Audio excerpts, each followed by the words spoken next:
saw 4 of those guys, I thought maybe we could take it, and then they revived. Like, nope, we're screwed. I will say I've never had a player describe themselves as a Pokemon before. It's a joke about returning to the Pokeball. Yeah. It was even better because Slep had no idea what the fuck he was doing, so we were kind of helping him through and teaching him some basics for D&D. He also chose a class that isn't really new user friendly, which is Monk, but you know he did well. He survived. Dude, Yeah, I don't look bastard. he was 2 feet tall and 55 pounds.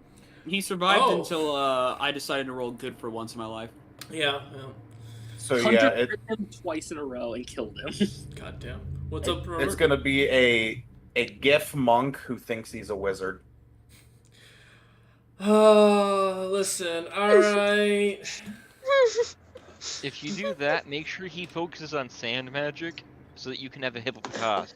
He's gonna try. No, the joke is he doesn't have magic. Yeah, no, it's Mr. Yeah. It's a Mr. Fist, but as an actual martial class. Now, I will say, you may not have the magic fisters. They are sea echoes. I'm not sharing. That's fair. I mean, this doesn't mean he can't utilize pocket sand. Oh, please throw sand in someone's eyes during a fight. and just say, I'm a master of sand magic. No, just no. That's blindness. Woof. I cast That's sandstorm. Wait, hold on. Would deafness just be him clapping his hands over the enemy's ears? I mean, Clocking- Big old bell clap. God damn Yeah, it. it's the discombobulate meme. Just clapping him on both sides of the head. That raises a question. Does that mean his disarm spell is just him ripping their arm off? That or just taking their weapon. Oh man. Look, it's deafness. Also, I don't know what the fuck Florida did as a curse to the rest of the world, but we are still hitting fucking high 80s in mid October. What the We're fuck? sharing. We're sharing. It's cooling down here, actually. Yeah, it wasn't real hot here today, but it was nice out. Bro, we We're shar- haven't dropped Alrighty. below 80 all week for like 3 weeks now. We're sharing El with DM. Nino or La Nina? I don't know. We have a targeted share system. We're sharing with DM for a few weeks. Yeah, this is like, I feel bad. I mean, luckily for Lucky Wolf, when he comes back, he's already gonna be used to the hot weather because it's not going away. I'm really afraid to see, because this could mean our poles are shifting as well, which isn't good. Yes! Yes! Yes! Cook, you know that means the destruction of humanity, right? Yes. Good. That's even better. That's even. Cook, did your interview go badly? Yes. Oh, okay. Fair. Actually, well, I thought it went good until they said, you know, my favorite part was, yo, no one wants to work. We're so busy and we need people. And then I get the email saying, unfortunately, we're not able to find a position for you at this time. I'm like, fuck you too.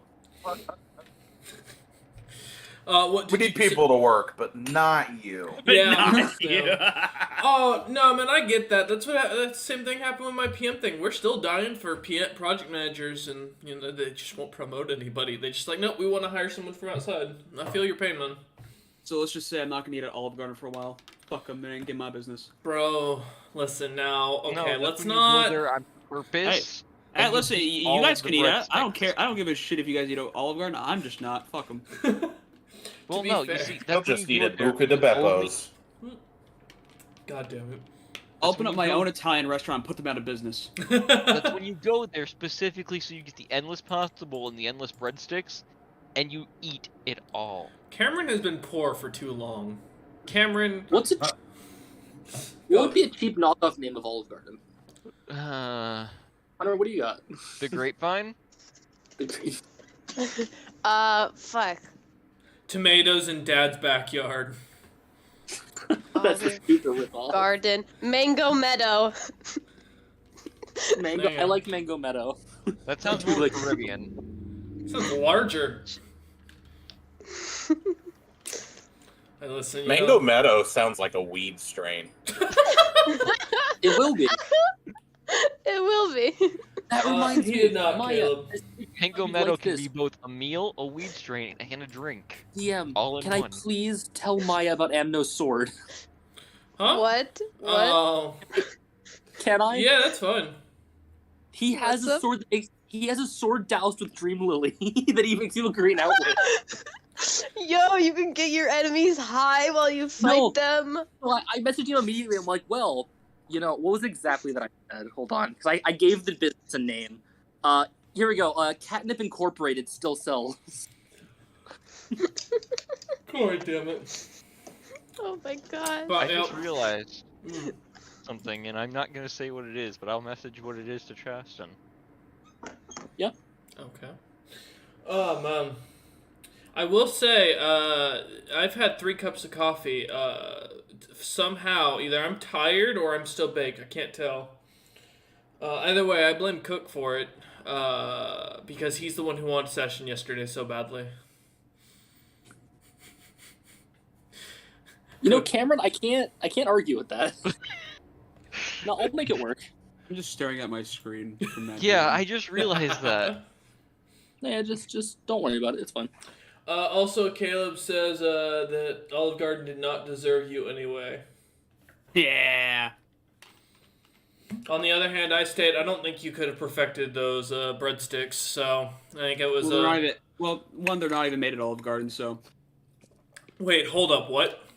Yeah, remember they're we read brought in that. frozen. Wait, do they also not make that fucking chicken dumpling soup at the Olive Garden? Oh, Okay, so I'll tell you what it. So Olive Garden and a lot of them, there is something called a corporate kitchen, where they will make a lot of things in one location and then ship it out to the rest of the locations. What the fuck? Yep. Wait, That's why. It's That's You why- guys know about this? I didn't know about Yeah, that. No, I don't eat at chain restaurants most of the time. so It's not in every chain restaurant, of course, but like Olive Garden is one of the ones that do it. Yeah, they told me all about that. That's how I learned about some of their secret menu because I went on a tour of the back and they talked about it. Yep, no idea. Never And heard that's of why that. I won't eat at Olive Gardens in Michigan. I Their mean, stuff gets really I've stale never really eaten fast. at a restaurant that didn't like, have a kitchen that you could watch them cook. So Well, like they still make something. They still have running kitchens. It's just Yeah, they still have to like make Some the of it- chicken and meats fresh, but some the things that take pastas- longer to make and so on will be made elsewhere. Like Yeah. their breadsticks are probably made there, and then like maybe the dough in like stick form is just sent over, and they put it on a pan and bake it there. It might be freshly baked, but the dough itself is not made. the pre thing's not. this is why I don't eat at chains. I don't get it. Ugh. Now, Cheddar's Scratch Kitchen, which is owned by the same company, Darden Restaurants, makes everything in their restaurant from scratch, and they are a chain. Was it? Because isn't that just their thing? Yeah, Cheddar's See- Scratch Kitchen. It's in the name. Yeah. Out here in the Northwest, it's we're big on anti like shipping foods from what I recall, because that was a huge thing with like why a lot of the local fast Carbon food footprint joints and started all that. doing better. No, it wasn't the carbon footprint. It's people don't like stuff that's unhealthy out here. We're all vegans out here in the Northwest for some reason. So they're all picky about like where their meat gets sourced and shit like that. But yeah, I didn't know that. I mean, that explains why Olive Garden's not very popular out here in the Northwest. Even though it is still one of the most popular Italian restaurants in the United States. Yeah. I mean, no, that is why In-N-Out doesn't come far east because they have a whole thing about being within a certain distance of where they get their meat and stuff. Yeah, it makes sense. They don't. That's like their whole motto. They refuse to be And outside of unless certain they can, freshness. and unless they can find someone further out that they can trust and everything. That's a Well, conflict they- of It interest also- with. It might be also a I was thing in- in the East Coast that y'all get more chain restaurants than we do out here, because Well- most everyone shops locally. Also, Cameron, if I'm not mistaken, it's not about trust because I believe they own their own like meat processing places. It might be that, and it might be that So they need have to acquire more make because them and slowly creep out. That's why they're not spreading fast. I've never seen it in and out in Michigan. So Exactly. Do we have one out Yeah. here? Let me look. I don't know. I just know they're only in like two. They're only in like 2 states, I believe, 2 or 3. Oh yeah, we got an In-N-Out in Gladstone. Yeah. So fucking, it's only a few hours. Oh wait, that's a auto care shop. Yeah. Not the same thing. We got Raising Canes. Y'all don't know nothing about that. No, I don't. I've never That's heard of it. pretty much a the Checkers. nearest in and out to me. Is that Hunter? You got an argument here? It's just checkers. Nothing special. What? Oh, Frick- we do have one. We have an In-N-Out over near Salem, our capital, a city that no one lives in because it's a lot smaller with nothing to do. There you go. Sounds like Alaska. The nearest In-N-Out Juneau's to the me, capital, but like all the politicians live in Anchorage. Yep. What's up, Cameron? the nearest In-N-Out to me that I could get to if I went in a straight line is in Wisconsin. Yeah, that sounds about right. I mean, well, to be fair, if you're trying to get your shit locally and there's no beef farms nearby, I mean, it's kind of hard to raise beef farms in Wisconsin, I imagine. And I will say this: it is right on the, it's right in Milwaukee, right on the border of right on the edge of the lake. So that's actually kind of cool. No, thank you. No. Although I don't get the whole point in In-N-Out Burger. Everyone talks about how great they are. I mean, y'all also talk. They also same people talk about how Mr. Beast burgers are decent, and I think they're still shit. See, I In-N-Out, have one, I mixed cannot reviews. say. People either say they're great or they're nothing special, and I don't know which to believe. I'm pretty sure it's actually mediocre, but it's because they have it and the rest of the country doesn't. That makes them feel Yeah. superior. Ohio has it. And, I mean, it was all right. Well, they said the same thing about Five Guys being great. I tried that, and to be Yeah. honest, it wasn't Five Guys very is good. great. Five Guys burgers are good, but their fucking fries are so salty that I it's get just heartburn the- from hell. I'll say the only benefit of the fries is they give you a lot of fries. I Oh, see. I didn't like their burgers, but to be fair, their burgers gave me one of the worst food poisoning stomach aches I've ever had. So You also eat it fresh. It got there like an hour after it was made. I got it at 30 minutes. Calm down. It was Still. only slightly cold, and to be fair, It's good. It's good if you eat it in a restaurant. It's not good otherwise. Why? I've seen the inside of it of Five Guys. Why would I want to walk in there? It's fucking crowded and noisy as shit. Who voluntarily deals with people like that? No. I Or don't. never crowded. We have one in the mall. Yeah. No. Like if it's gonna be a fast food joint, they need to make a drive-through and not make me have to go in and order. I legit when we went to pull up to it when we were down in Kaiser for something. I ordered a DoorDash pickup just so I could walk in, pick it up, and leave. I wasn't gonna fucking You know- go and deal with them. I don't know if Five Guys are considered fast food right now. I think they're just fast casual.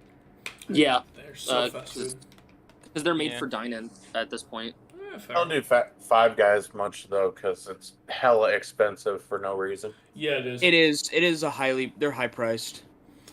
This is Oh. making me remember that Ben's Pretzels is that are here in Michigan are slowly going out of business. Sad. Well, with that realization on Cameron's part, let's get started.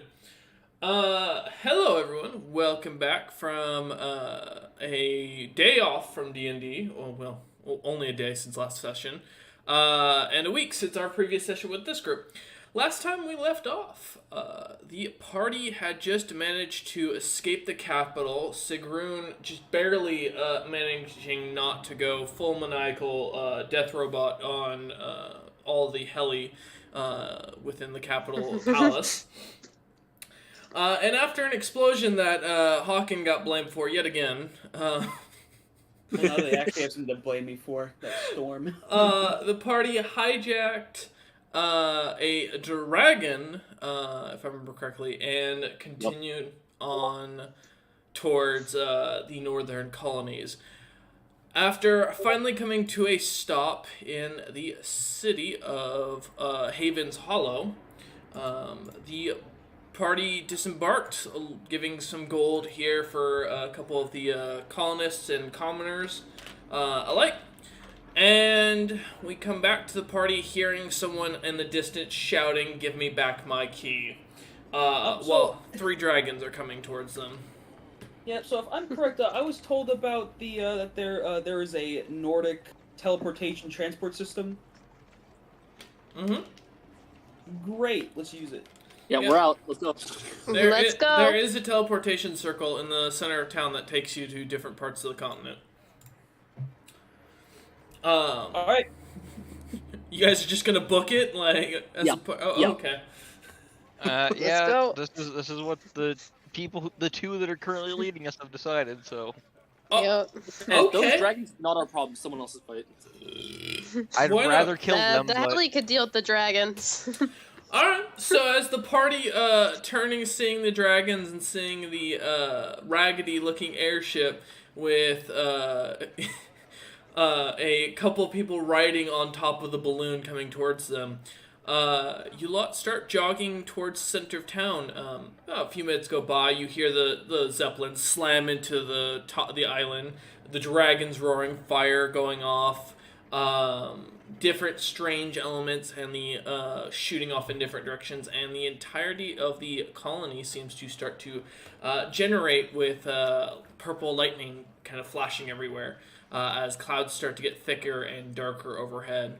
As you guys finally make it to the center of town, the local mage, a very old-looking, bearded Heli, or Asimar, very long snow white beard, glowing slightly white eyes, completely shaved head, just wearing very basic leather gear with a gnarled staff, kind of looks up at you lot, sees the dragons, turns to you lot, and just goes, "Leaving so soon?" Yep. Oh, yes, I know. We just arrived, but, duty calls somewhere else. "And where may I be taking you today?" I'm looking to get over to, to House Windsor. Yes? You'll have to speak up, Sonny. I'm deaf in both ears. I have to go to House Windsor! Does he not understand that deaf in both ears means that Can I I- can't can I understand? Can I just write Windsor on a piece of paper and just hold it up? Just House Windsor. As you hold it up, he goes, "I assume you're holding up something at this point. I'll be honest, I lost my vision about 10 years ago." Oh, god damn it. Yeah, I take his hand and I write it out in his hand, spelling it out slowly for him. Someone touching my hand. You have very nice nails, young lady. So what, does this guy Really? have, like, what? Should really work on shaving your hands, I recommend, as he kind of, he goes, House Windsor, why didn't you say so? As he turns walks Okay. over to the circle. I just look at Hawken and go, is everybody around here like this? I hope not. If they are, warn me now so I can make sure to keep myself in check from killing anybody. Now, back in my day, you youngins would have been, welcome to fight dragons. I can still sense the dragons coming. It'd be really helpful if you, stuck around. Oh, so, I okay, so, want Dan, to. if I remember correctly, we're not even allowed to have, like, inter-party communications, or, like, crossover episodes anymore, so I'm pretty sure we're just supposed to leave, right? You do whatever the fuck you want. I hold a sandbox world, no railroading. If we go over there somehow, that the Monday is gonna ban it. Is it? I don't know. You know what? Temidor will look at Sigrun. Do you want to go fight the dragons? I feel like fighting a dragon. I mean, there's a lot of dragons. I'm gonna be honest. After you almost killed me in your bag of holding and all the other stuff, I'm not exactly in great shape to fight 3 dragons. Alright, well, we're activating the teleport. He stamps his staff down, and suddenly you find yourself about 60 feet above the ground, about a mile from the city of Windsor, and you hear cackling going, overshot it again. Oh well. Alright. As you land, I will use my reaction to slow fall. just Can I yourself. reaction rage? It's something I can do, and it does. Let me double check it. As a I'm cat race, can I roll acrobatics to land like a cat? I can use my reaction to reduce any falling damage I take I by can? 45. So Yep. Yes. If Okay. I do have a question. Is spiritual weapon something you're able to grab onto? No. Okay. I'm 22? raging I'm just to doing that cat thing where I spread negate myself out damage. to land softer. Okay. So as you lot come flying out of this portal 60 feet above the air, those of you who do not manage or who do not do a save take 13 points of bludgeoning damage as you slam into the ground. I take none. Yay! What is half of 13? 6. Oh. 6, okay. As you all just land in the middle of the dirt. I'll help Lucius up and Hawken up. I don't need your help. Being nice. No. You just insulted my people, now you're saying you're being nice? When did I insult your people, last? Or is everyone in here like this? I asked to know that we're Uh, not been very far from Not, Nordland. yeah, okay. Are these No two potion for just you. standing there arguing? Yeah. Sigrun's gonna go over. She did rage to survive, so she's just like huffy puffing. She's just gonna grab them both by the collar and walk towards wherever Tara's at, just like breaking up two children fighting. Just drag them with her. We don't got time for this. Although I can't do anything about this, I want to explain my I mean, you can disapproval. try. You I can disapprove of certainly this try. action, Sigrun, although I can't do much about it. Less talking. I mean, you guys are just in the middle of an open field to either side. A nice little dirt path going straight towards the town. The occasional wood fence here or there. Distance, you can see off different crops being grown, farmers walking about. Yeah. And you also see the large city of House Windsor, mostly from its glare of giant brass cannons on its wall, aimed straight in your direction. It's I, good to be home. I take Temidar to Tara. I drop him and I look at her and say, "Watch your son." And then I go over to Lucius, drop Hawken, and say, "Watch your." Then she just kind of looks at him. Friend? Boyfriend. Wait a minute.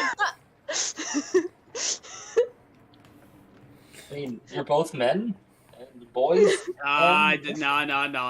Don't. Watch no. your boyfriend, please. And No. she'll end. Stop. I guess if there's no threat around, she'll end the rage early.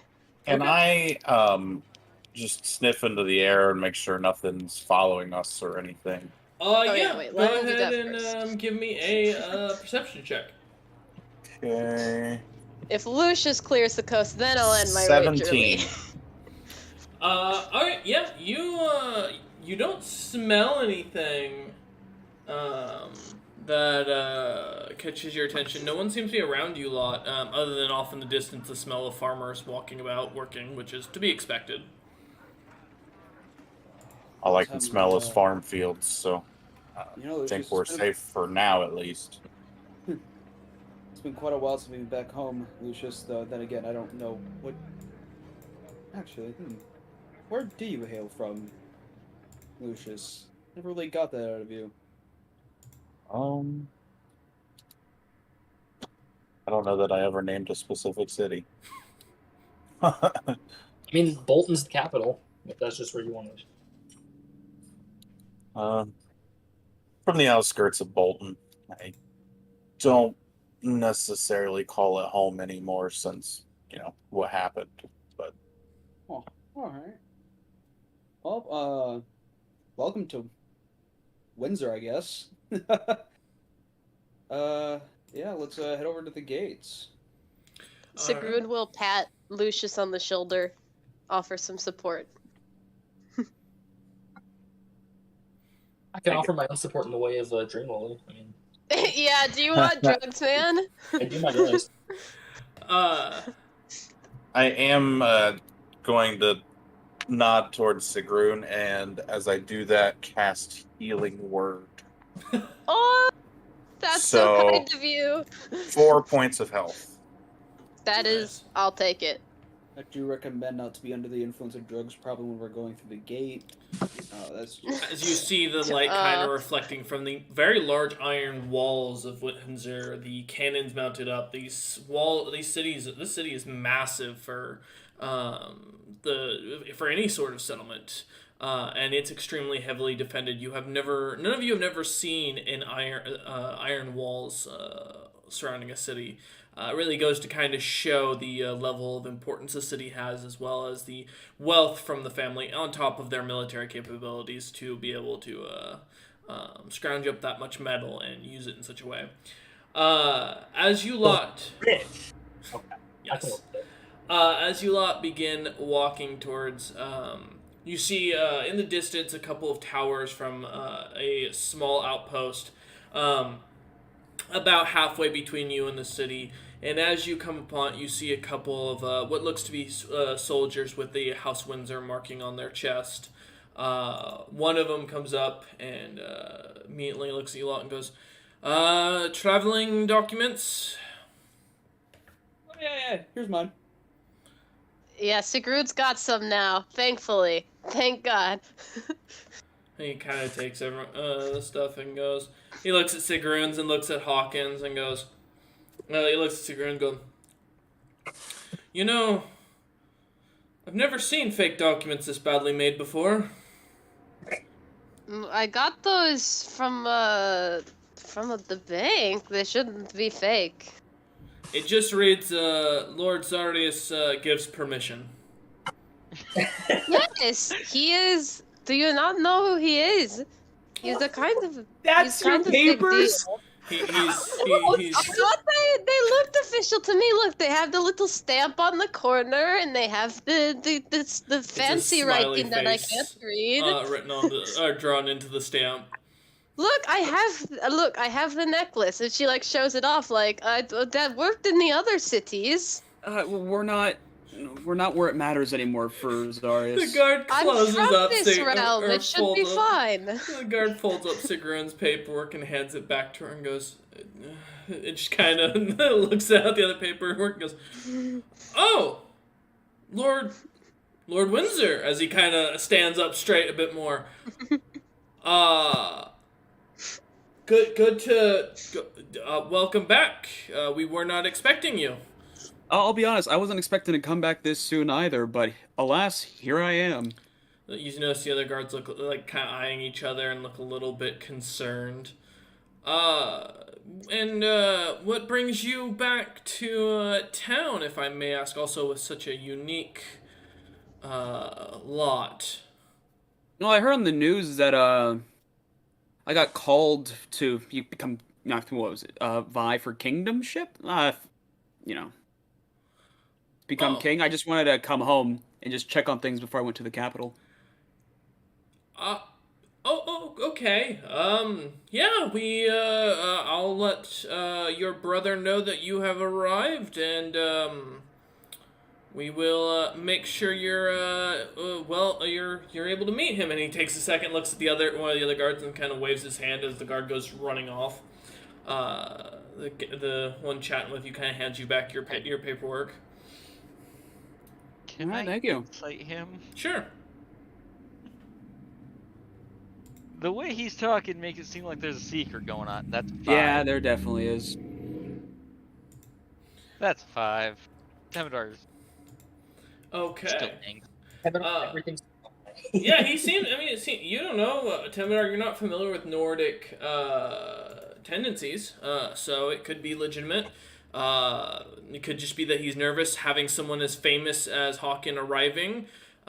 It could be the fact that Hawkins' notoriety kind of travels ahead of him a little bit, and maybe this guard's slightly nervous about that. Yeah. On top of that, is there anybody from the Jade Police around here?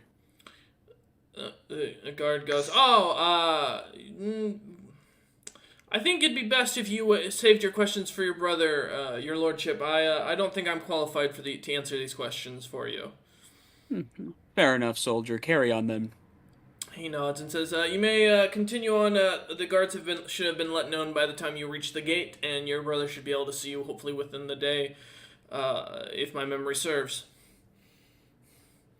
All right. Well, I'll head over to the castle nonetheless. I would like to eavesdrop them as we walk away. Okay. Go ahead and give me a perception check. Interesting choice. That is a 18. Let me message you something. I swear, I was like, yeah, so Hawken came in like 3 days ago. What the hell is that? Nah, man, they're gonna start talking about how your brother's the heir. I don't know. Did you Oh hear God, about how we're he gonna- blew up another city? Oh god, we're going to have to kill his brother. I'd rather not. I love my family. It'll be such a pity to ensure that he becomes king. Okay. As you lot start heading towards the castle, Lucius, you manage to catch that as you lot start kind of walking. It'll be a few minutes as you lot continue on your path.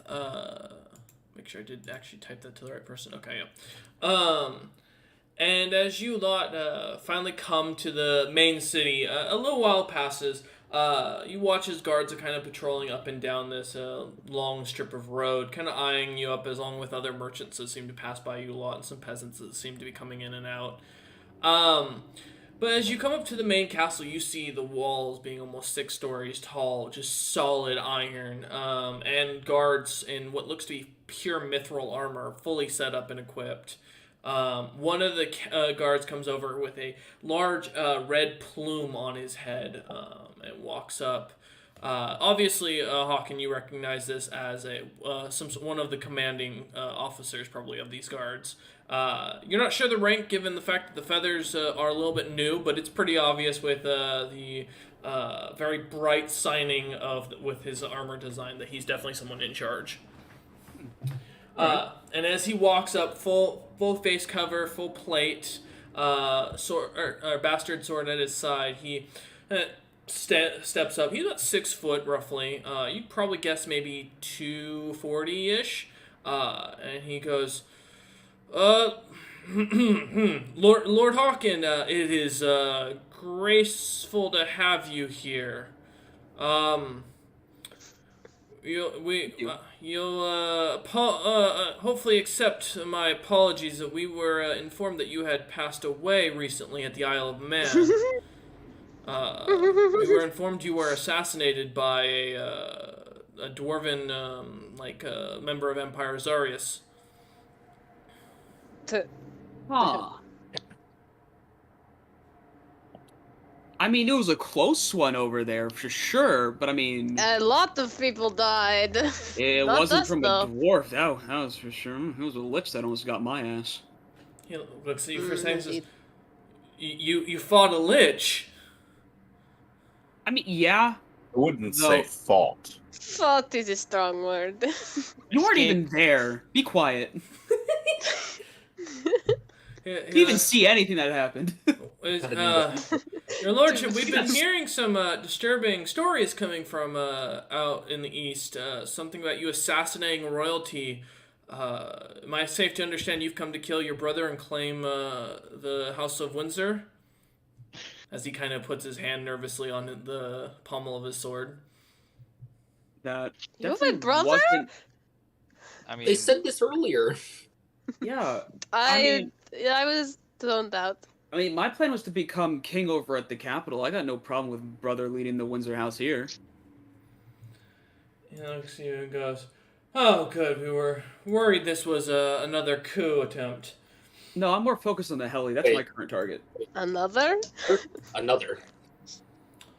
The man kind of looks over, or kind of turns and goes, "It's Nord thing. It's nothing of worry. Peasants rise up constantly whenever there's problems in the land. You know, it could be as simple as a drought, something we can't even control, and they rise up blaming the local lord or lady." Mm. Yeah. Yeah, I just came home. I just wanted to come home to see how things were going before we head off to the capital. I definitely want to see how Mother's doing. Oh, you were not. Did you not receive the letter? No, I haven't received mail since a long time since I last talked to Father about the about the ancestor bothering him. Well, yes. Unfortunately, it looks your mother as well as your wife have unfortunately passed away recently. One of the vampiric plagues that was in Bolton Citadel when we had tried to, at your wife's behest, we had tried to arrive to offer support to some of the peasants to better set your claim to the lands.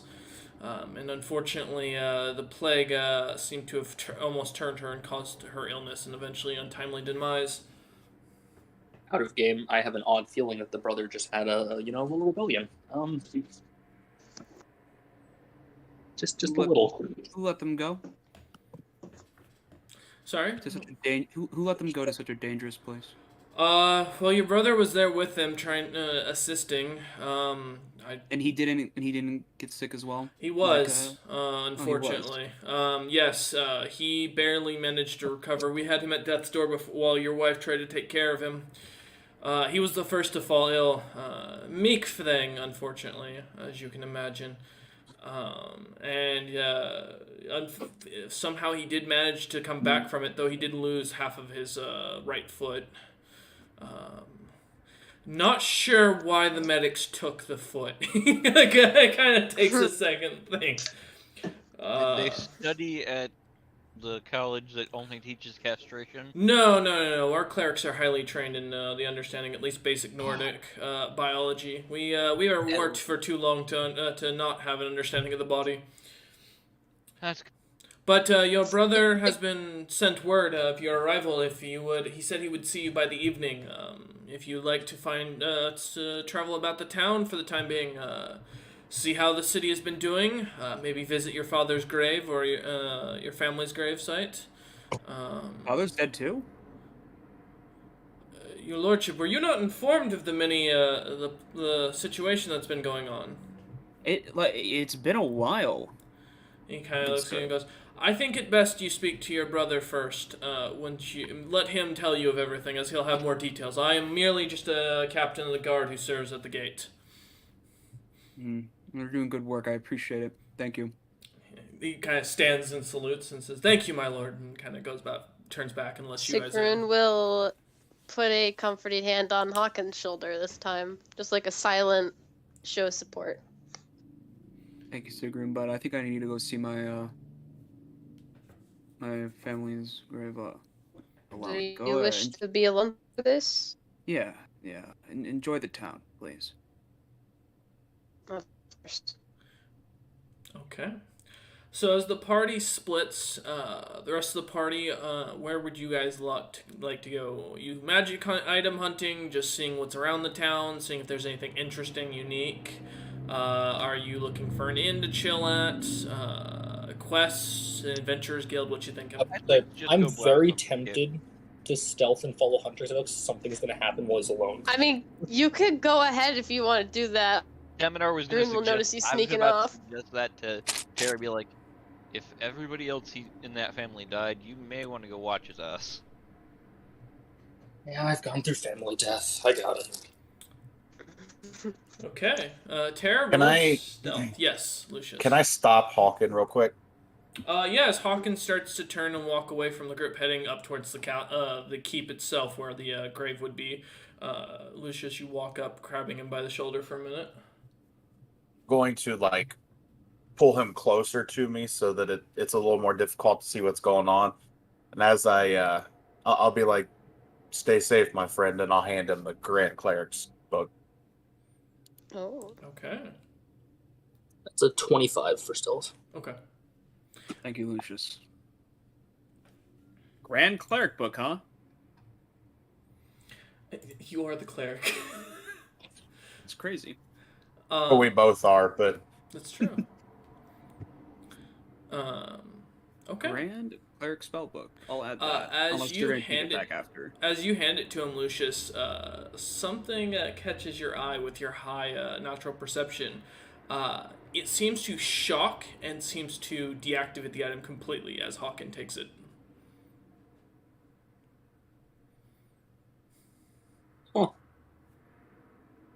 Neat. So. Oh.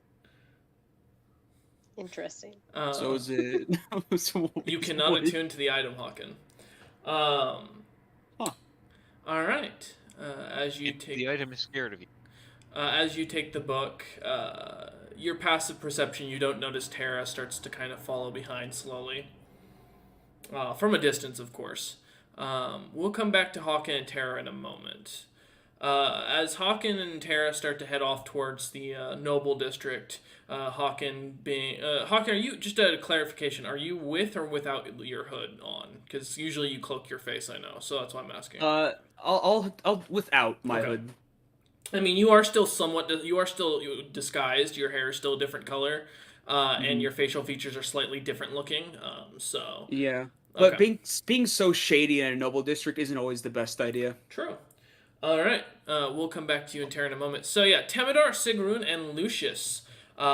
You are in this massive military town. You see soldiers walking about, patrolling the lands. You hear them drinking and joking as they walk throughout. You see commoners. What looks to be a lot of the commoners around here seem to be a lot more fit, men and women alike. Even the children seem to be a bit more muscular than normal. As you've traveled quite a bit, many blacksmith shops and smithies in general are lining up and down the main streets. You can see that there's an iron mine at the center of the market that you can go down into. I feel like our first place should be to find inn, so we have rooms. But I mean, Sigrun's more than happy to just sightsee and Okay. go to whatever looks interesting. Okay. Temidar and Lucius, what about you? Yeah, I I'm would be probably looking for weapon shop. Okay. I'd be looking into seeing if any of the smithies would work with Oh, monster parts Okay. or whatnot to utilize some pieces I have to try and make me a weapon fit. that Okay. reminds me. Yes, Sigrun. I was just say, well, to your thing, camera. Reminder, guys. I have the beholder eye stocks. Sigrun doesn't know what to do with those. But Sigrun's gonna like have an aha moment. And she's gonna like clasp a hand on Lucius' shoulder and be like, "Wait, my friend. I just remembered. A lot has happened. I keep forgetting. You need a better weapon, yes?" Yeah, that was the plan. She pulls out the Durgar greatsword. I was supposed to give this to my one friend ages ago before he disappeared and all that stuff, where Hawken exploded the town but didn't explode the town, and then it's just a long story. Here, and she like holds it out. I have no need of it. Okay. Take a look, and if you want it, you could take it, and if you don't want it, I'll sell it. Out of Fair. character. Yeah, that's why I'm trying to pull it up. It's a great sword. It's magic. Does stuff. I look at it and be like, I think it's a little too heavy for me. Ah, that is a shame. That is a shame. I suppose I'll hold on to it then. Okay. Plops it back in the bag of holding. All right. We're gonna take a quick 5-minute break because the DM has to really take a leak after chugging coffee. I'll be right back. Okay. Damn, I legit don't know what to do with this sword. I'm just gonna have to sell it. I mean, it's another You know, tool I that you have are it as a proficient backup. with, so I'm definitely Yeah. curious about why the Grand Cleric spellbook kind of just fizzled out in my hands. But as I was Probably going to 'cause say, I you're wonder if it God. works just for me, maybe. Yeah, but I could just lock onto a person until he dies. It's possible. I mean, there is those Could types also of be, curses along with. You are a Also, direct if you don't know champion. the greatsword, considering we don't really need money, I mean, I collect items. Also, I might just keep it Hawken- just so we have it. Hawken is a direct god's champion, therefore it may not work for him Yeah. since he's already Might be a little receiving different. the most power possible from that god. Also, yeah, guys, what do we do with these beholder eye stalks I've been holding on to? I just Those remembered need them. to go to a wizard, and I don't think we're gonna find one. Because they should be turned into staffs for each type. All right. Well, you probably Can you even use them into embellish armor them or into weapons? a weapon. Yeah, that's Yeah, what you I was probably can thinking. bring it Yeah. over to a magical blacksmith. Correct. That would... Okay. Hey, you're welcome. So, for Lucius, Sigrun, and Temidar, you're looking for a magic making shop with that specializes in monster parts. Was she? Yeah. Sigrun mentioned the stalks, right? Yes. I'll be like, maybe we should go visit a blacksmith. This scimitar works great, but if I could add one of those to it, it'd work even better. Temidar That- slowly ooh, pulls I out a didn't bag think of of that. beholder teeth and a bunch of beholder bones. I also have all of this. Ooh, I think you are right, my friends. The end find someone who can make use of these before we end up in a place where we can't make use of these. It As seems well to as I happen a have- lot. As well as I want to try to go see a tailor for some. Okay. If Well, there's do you talent. not like your current clothes? Oh, I No, just he doesn't need like his to curtains. upgrade them. No, he doesn't like Okay. the. Well, that's- God damn. All right. So as you start walking down the main roads, eventually you come across a blacksmith shop that you see does specialize in monster parts, as they have pickled monster parts in their window in jars. The blacksmith shop reads, "Simple bones bone. We make it, you kill it." And it's just a little bone of Wait, a what? dog chewing on it. We make it, you kill it? You use the thing to kill the thing. Yes. And get more stuff to make more stuff. It's a perfectly understandable concept. As Temidar is explaining this, this old human with like the most wild sideburns, no beard, just sideburns going out to the side, mutton blowing out in the air. They are a good few inches like flowing in the air. This man looks majestic, with his like very bald Oh. spots on top of his head and the side of his head like a crown of hair, a long like wooden pipe sticking out of his mouth, and he is skin and bones and wearing blacksmith like clothing. He walks out and looks at you and hears this and goes, "Young lady, the point of the shop is that you're going to use this to go get me more parts." And he looks Is he at talking to Temidar or to Sigrun? to Sigloon. Okay, I would have been funny if. He looks at you and goes, Temidar. I am Callie Simplebone of Simple Bones Blacksmithy. Greetings, Well, I am what do you- Sigrun. And I'm Temidar. And My name's Lucius.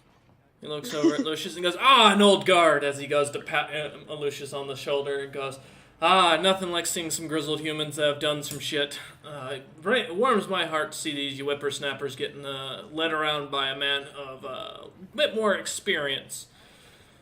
I don't think he's a grizzly need bear. it. I'm pretty sure it's a different kind. I like smack her on the side. That part. She does not seem to notice with her thick Callie hide. She kinda just like looks at you. shrugs. Callie looks at both of you and goes, "Huh, alright, well, I assume you're adventurers and you're looking for someone to smith some parts into some magic items, am I correct?" yes, sir. Yes. Yeah. Ah, good, perfect. I've been looking for some new experimental pieces. He opens the door and ushers you in, and the heat is overwhelming. If you are not fire resistant, you will be taking 1d4 every minute you spend in here. I will accept this. Okay, I think I can last long enough for this transaction. But I think Sigrun Only is one. I mean, sweaty. like, I'm immune to As you walk in, the heat is just blazing. This blackened fire you see in this almost purplish smith setup, his furnace. You see a couple of young-looking humanoid or human kids grabbing long swords and just hammering them. Different metals, some glowing with purple color, some with green, some blue. And you count in total almost 30 apprentices working, 2 to a forge, and then the grand forge in the main center of the room in this that has like a 4-ring setup where you see above it reads Simple Bones Smith, and the old man looks at you and kind of walks up to one of the little side wooden desks that he's got set with what looks to be a iron sheet that has different prices written into it and different items, and he goes, what are you looking for? What do we look at? What we got? What parts you got?" Teminar's gonna first step forward because I think I'm carrying the most parts out of anybody. Maybe we should let people with less parts go first, so less damage. But okay, go. You ahead. don't take I won't forever. stop you. Okay, you go first then. Go ahead. Oh god, this sucks. Profusely sweating, musk emitting. She's not having a good time. She slams on the table. 3 things of dragon mash, probably fermented, if you could use them. And these beholder eye stalks, which she also slams on the table. Please. God, it is hot in here. You all take 1 point of fire damage. Minus Hawken and Terra, of course. The old man looks and he goes, write them down, and he hands you the iron slab and just says, carve your finger into it. It should be malleable enough. Ugh. She writes down 3 rations of dragon mash, and then she writes down beholder eye stalks. I hope Hawken or someone wrote down which. I wasn't told which. I How just many- wrote down we eye got stalks one in of my every type inventory. that they had, except for the Okay, main. then yeah. So Fine. 8 She'll- stocks? Eight, Yeah. 8 beholder eye stalks. I'm pretty She'll sure write. we didn't get one of them. I think what was like the death ray. It was the death We- ray. Yeah. Okay. Yeah, we skipped the not. disintegration ray, and we don't have the anti-magic ray, so In 7. the main eye, yeah. Mhm. So Yes. 6 in total. Okay. She writes that down. Ugh, These so painful in here. these eye stalks. I was curious about them. Do you think that you could put all of them into a gauntlet? I can pretty much do anything depending on the things. The dragon mash is from what color of dragon? Wasn't that red from what you told me? It was red. It was Yeah. a red wormling. Yeah.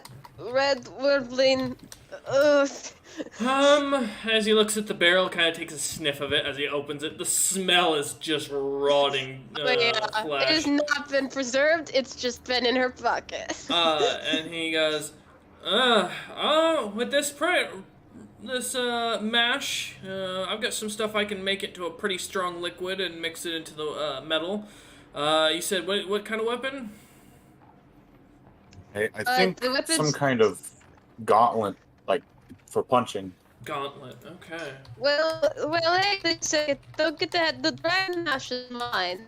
I have with me a battle axe and then the stick axe, but I also have a great sword if that work better. I prefer the ones I use though. He looks at you and goes, "You want me to put your dragon mash into the items you already have?"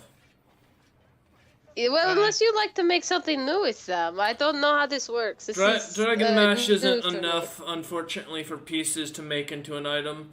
If I combine them with the stocks, I might be able to make some sort of metal, unless you've got some other pieces that you'd like to offer up. Temidar will walk up and set out 2 silver dragon scales, Oh. and 52 beholder bones, and 267 beholder teeth. Okay, give What me a can you do with second. these? That is a silver lot dragon of stuff, Temidar. scales. You said, okay, so what was the, it was how many, so 2 silver dragon scales, what else? 52 beholder bones, and 267 beholder. 267 beholder teeth, okay. Alright. He looks about this and goes, I can make an item of legendary worth from all of what you have here. If you had a soul stone with a soul inhabiting it, I could make an artifact to your request, any shape, size, or whatever.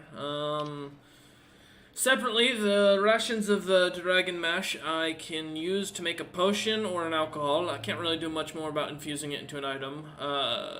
Dragon mash, whether it be organs, meat, blood, whatever, typically is something you want to add into to enhance the metal that is being forged. You usually don't want to add it onto an item that's already been created because it won't take. Well, if that's the case, then yeah, I suppose it can go towards what they're making. Although the potion, what would the potion do with this mash? He looks back and kind of And starts the digging through alcohol. moving some record books aside and pulls out one. And he goes, I have a recipe for, with dragon mash, I can make, dragon brandy. It will, theoretically, you will basically, imagine a spicy liquor. Very spicy but sweet. Has a 10% chance to kill you, and also has a 1% chance to turn you into a dragon for so many days. As a potion, I can give you dragon's strength, dragon's health, or dragon's breath, with 30 bottles of mash. Dragon's strength and health. Do we think that sounds good? She's turning to Temidar and We Lucius. might be able to I make have the something breath similar one. with one of the remaining scales, but it'd be better to get it done somebody who already knows the research. Or I can also, if you want to buy a blank weapon, you're picking of the type. I can craft this into the weapon, or into a weapon, and make you a fresh item. That might be best if that's what you want to do, sir. I'm just looking. Well, for something- I like my weapons. It's if you guys need stuff. Although I do like the sound of dragon health potion. It sounds very powerful. But it's up to you guys. I'm pretty good on my stuff. Temidar gestures to his left, to the only magical item that he has, which is to have a counterspell on his back. That's about the only magical weapon I have. I'm mostly punching things. Lucius, do you bring up the fact that you have no weapon? I have the scimitar. That's true. Um, Okay, okay. Just the we need to split this scimitar? up between. I'll look at Timidar though. Be like, well, this gauntlet's gonna be for you. Do you have something simple, one-handed? The blacksmith looks at you and goes, I have many weapons. I can forge you something to your liking. It'll go up in cost for more benefits it'll have. But I can gather any materials needed. I'd be interested in a Morning Star. He nods and says, any special thing about the Morning Star?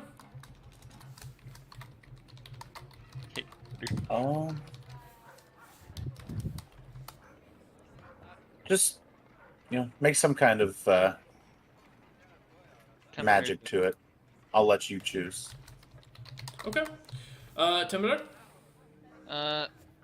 Temidar's like, we'll simply agree to getting the gauntlet, but I need to be able to make sure I can split out the damage between 2 fists, so... Yes, I can turn the eye stalks and the rations of dragon mesh into a couple of gauntlets. The silver dragon scales would be better suited for armor, unless you want to use them for Dragon's Bane. Beholder bones and teeth are more just enhancements. I can add those to the gauntlets to make them a higher quality. That would probably be good, and feel free to keep the extras. I don't want to carry around so many bones and teeth. I'll take some of the teeth on the Morning Star too. He nods and goes, okay. Yes, yes. And Put utilize the them mash. however. Put the mash towards the gauntlets and then towards his morning star if you can. But if not, He this nods. is fine. Says, And I can take the scales back, because I may be able to have them sewn into clothing. I do clothing, I do armor, I do whatever you're looking for. If you do clothing, does how about clothes. an outfit that's similar to my current one that isn't armor, and will assist with the cold then? He goes, And Temidar will take out the last 2 scales he was saving to go see a tailor and put them on the table, so that'd be 4 scales in total. He looks at you and says, I should be able to do something with this. What size dragon do you remember? It was, no, I didn't. It probably was at least young. Okay. I didn't. Yeah, young adult. I don't think it was a wormling, but I don't think it was an adult. Okay.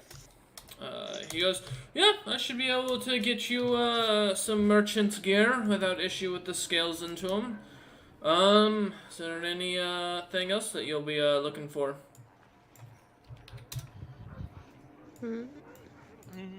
Not that I can think of. How much will that run us, though? He looks about and goes, I'll keep one of the dragon scales, since that'll be what I have left over. And I should be able to do the rest of these 2 items for free based on the items you've given. I'll keep the excess materials. That sounds like a fair trade to me, my friend. He nods. Yes. He goes, thank you for shopping at the Simple Bones. Oh, I'll definitely be coming back if you have potions as well for sale. No, This is a good shop. you want my cousin down the street. He is Complicated Bones. I will Is- definitely. Oh, I visit thought him. it was Simple Brews. What a shame. No. Well, they're still the same family. They're just. He works different jobs, a lot more complex. He also works in crafting the brass thingies. He looks over the cannons. As he kind of looks about. Anyways, Ooh. and if you're looking for an inn, I recommend the Boned Inn down by the docks. Or not down by the docks. This is landlocked. Down by the Down by the riverbed. western gate. He goes Alright. and he looks about and starts yelling at his servant or his apprentices to start crafting. Okay. And we'll step out. Teminar will give a stretch. And so, you two want to head and check out the inn while I go check out the potion shop? Sure, we can do that. Okay. Alright. Alright, so we will come back to you lot in a minute. Hawken and Tara. So Hawken, as you start walking through the streets, heading towards the through the merchants district first, new shops have opened up that you recognize. A lot have older ones have closed down. Most of them seem to be doing pretty well, as they seem to be bustling, as many Nords are walking in and out and about. Very well dressed, most, and there are not many guards patrolling the area. You don't see any crime either that's obvious. I have a quick question first. I just want to take a quick look at the book Bastion gave me, because I mean I've never really gotten to look at it. Oh yeah. So as you go to when you kind of grab it and start going to open it up, it does not open. Odd. You can give me a strength check if you want to try and force it open. I can already feel that's not gonna be a good idea. Just remember that Tara tried to read it, got a nosebleed, and passed out immediately. Yeah, so it's probably not gonna be a good idea to force it open. So, and I can't attune to it, so I'll just pack it away. Okay. As you continue walking through you finally make it to the finer quarters, the lesser nobles, knights, or merchants that are working under the Lord's protection, mostly high-ranking officials under the House of Windsor that live up in this area. There's a few guest houses for the king that's already pre-set up in case the king decides to ever visit. Stuff like that. As you kind of go walking through, no one seems to give you any duress or even any notice. On occasion, some men and women will kind of get out of your way as you're marching through. Looking like the adventurer you do kind of give off a slightly intimidating factor. Tara, as you're tailing, give me a perception check. Really bad perception. So let's see. It's a 10. It's rock average. Yeah, as you're following him around, it's, strangely, he's not being watched, you've noticed. No one seems to be following him, no one seems to be noticing him either, though. That can't be good. Right. And eventually, Hawken, you come to the castle gates, where the stronghold itself is. The massive towers of bronze, iron, and gold for the castles there are thick as all possible. And as you come up to the gate that is currently locked, you see this massive iron wall, the inner wall of the stronghold, and a couple of what you recognize are immediately as knights. One sec, let me find the description of their armor real quick. Okay, yeah, so you recognize these men as what looks to be the Stonewall Legion. These are all each wearing very iconic designs to their armor. Their armor being brightly fashioned with black and gold to make them stick out. And in Nordic, which is slightly a different variation of common, it's written on the armor to stand like a wall. And that's usually what the iconic design is that catches the attention. As one comes up, this man, he's roughly, you'd guess, about maybe 4'5". He's very short for a human, very kind of thin, and not giving off an impressive look to him. He's fully covered in plate, though. His sword, you see, is a great sword that he carries on his hip that seems to drag along the ground as the scabbard leaves a line everywhere he walks. And he kind of walks over. The other soldiers seem to be standing at attention as he's talking to them, and as he suddenly turns to see you and walks over, he goes, "State your business in the name of House Windsor." Are you saying you can't recognize your prince through a little bit of hair dye? We have no prince here, only the Lord of House Windsor. I'm Hawken Windsor. I'm here to pay respects to my dead father. Hawken Windsor was reported as dead many weeks ago. I can assure you, I am not. My death was highly exaggerated. I did not die at the Isle of Man. I was not killed by a dwarf. Well, you have any proof of identity in some way or another that we can identify you besides, flimsy works? How about the House of Windsor cannon? He smiles, he takes off his helmet, and you see this is a young man. You'd guess him no older than 16. No facial hair, a couple of scars across his face. He's definitely seen combat.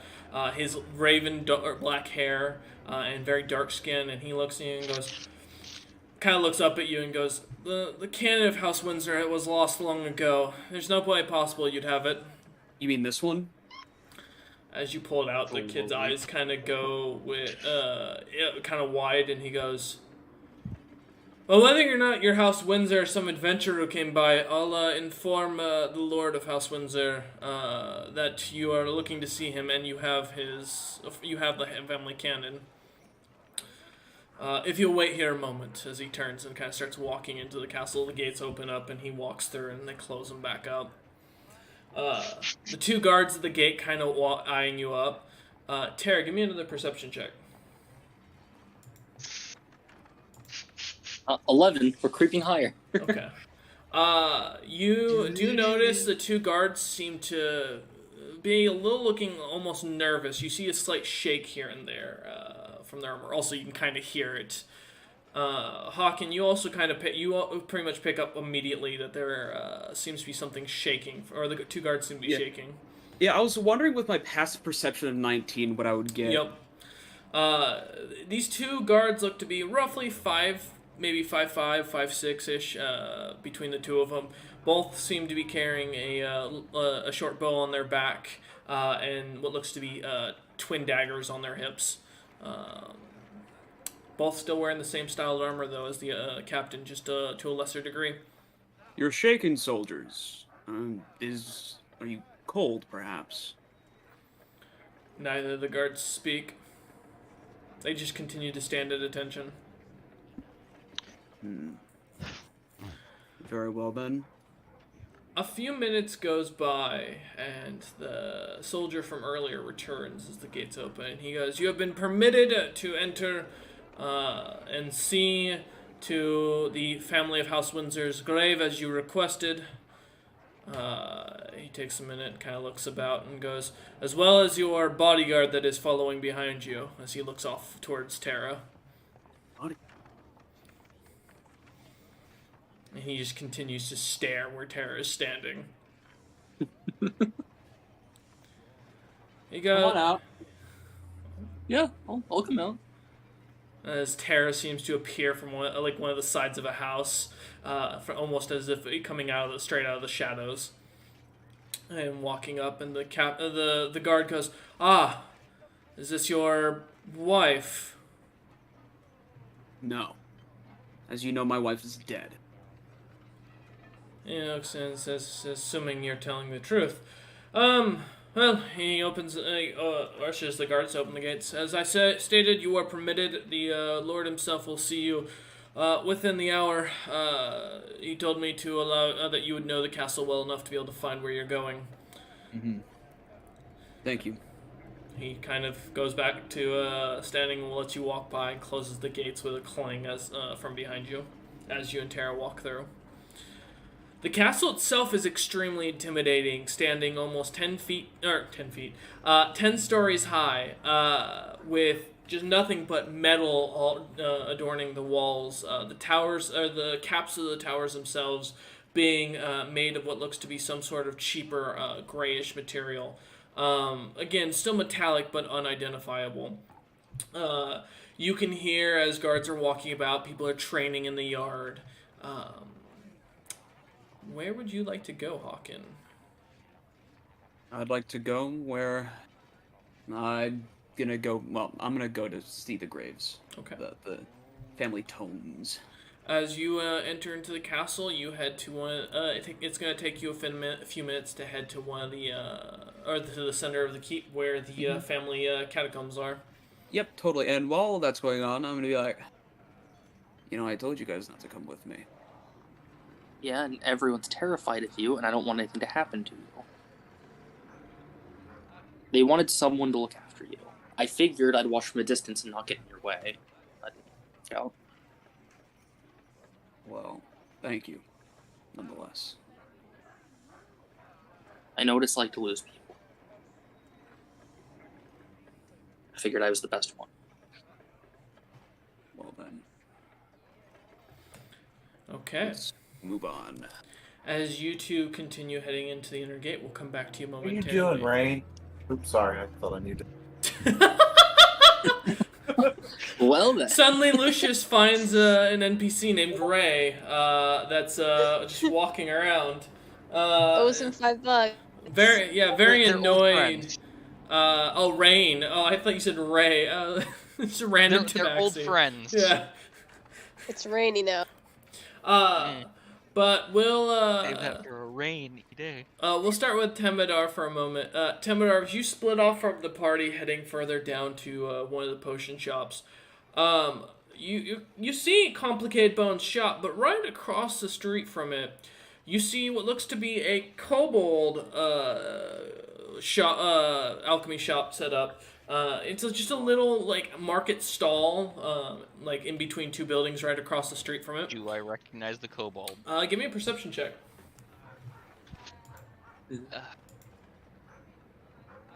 17, which matches my passive. Yeah, it's Somalis. I run up and hug him. As you kind of start running up to go and buddy. hug him, My buddy. this kobold kind of turns and looks at you and goes, "Oh!" And as you kind of run your hands around, and goes, "What?" And My as buddy. you kind of starts shoving you off of him.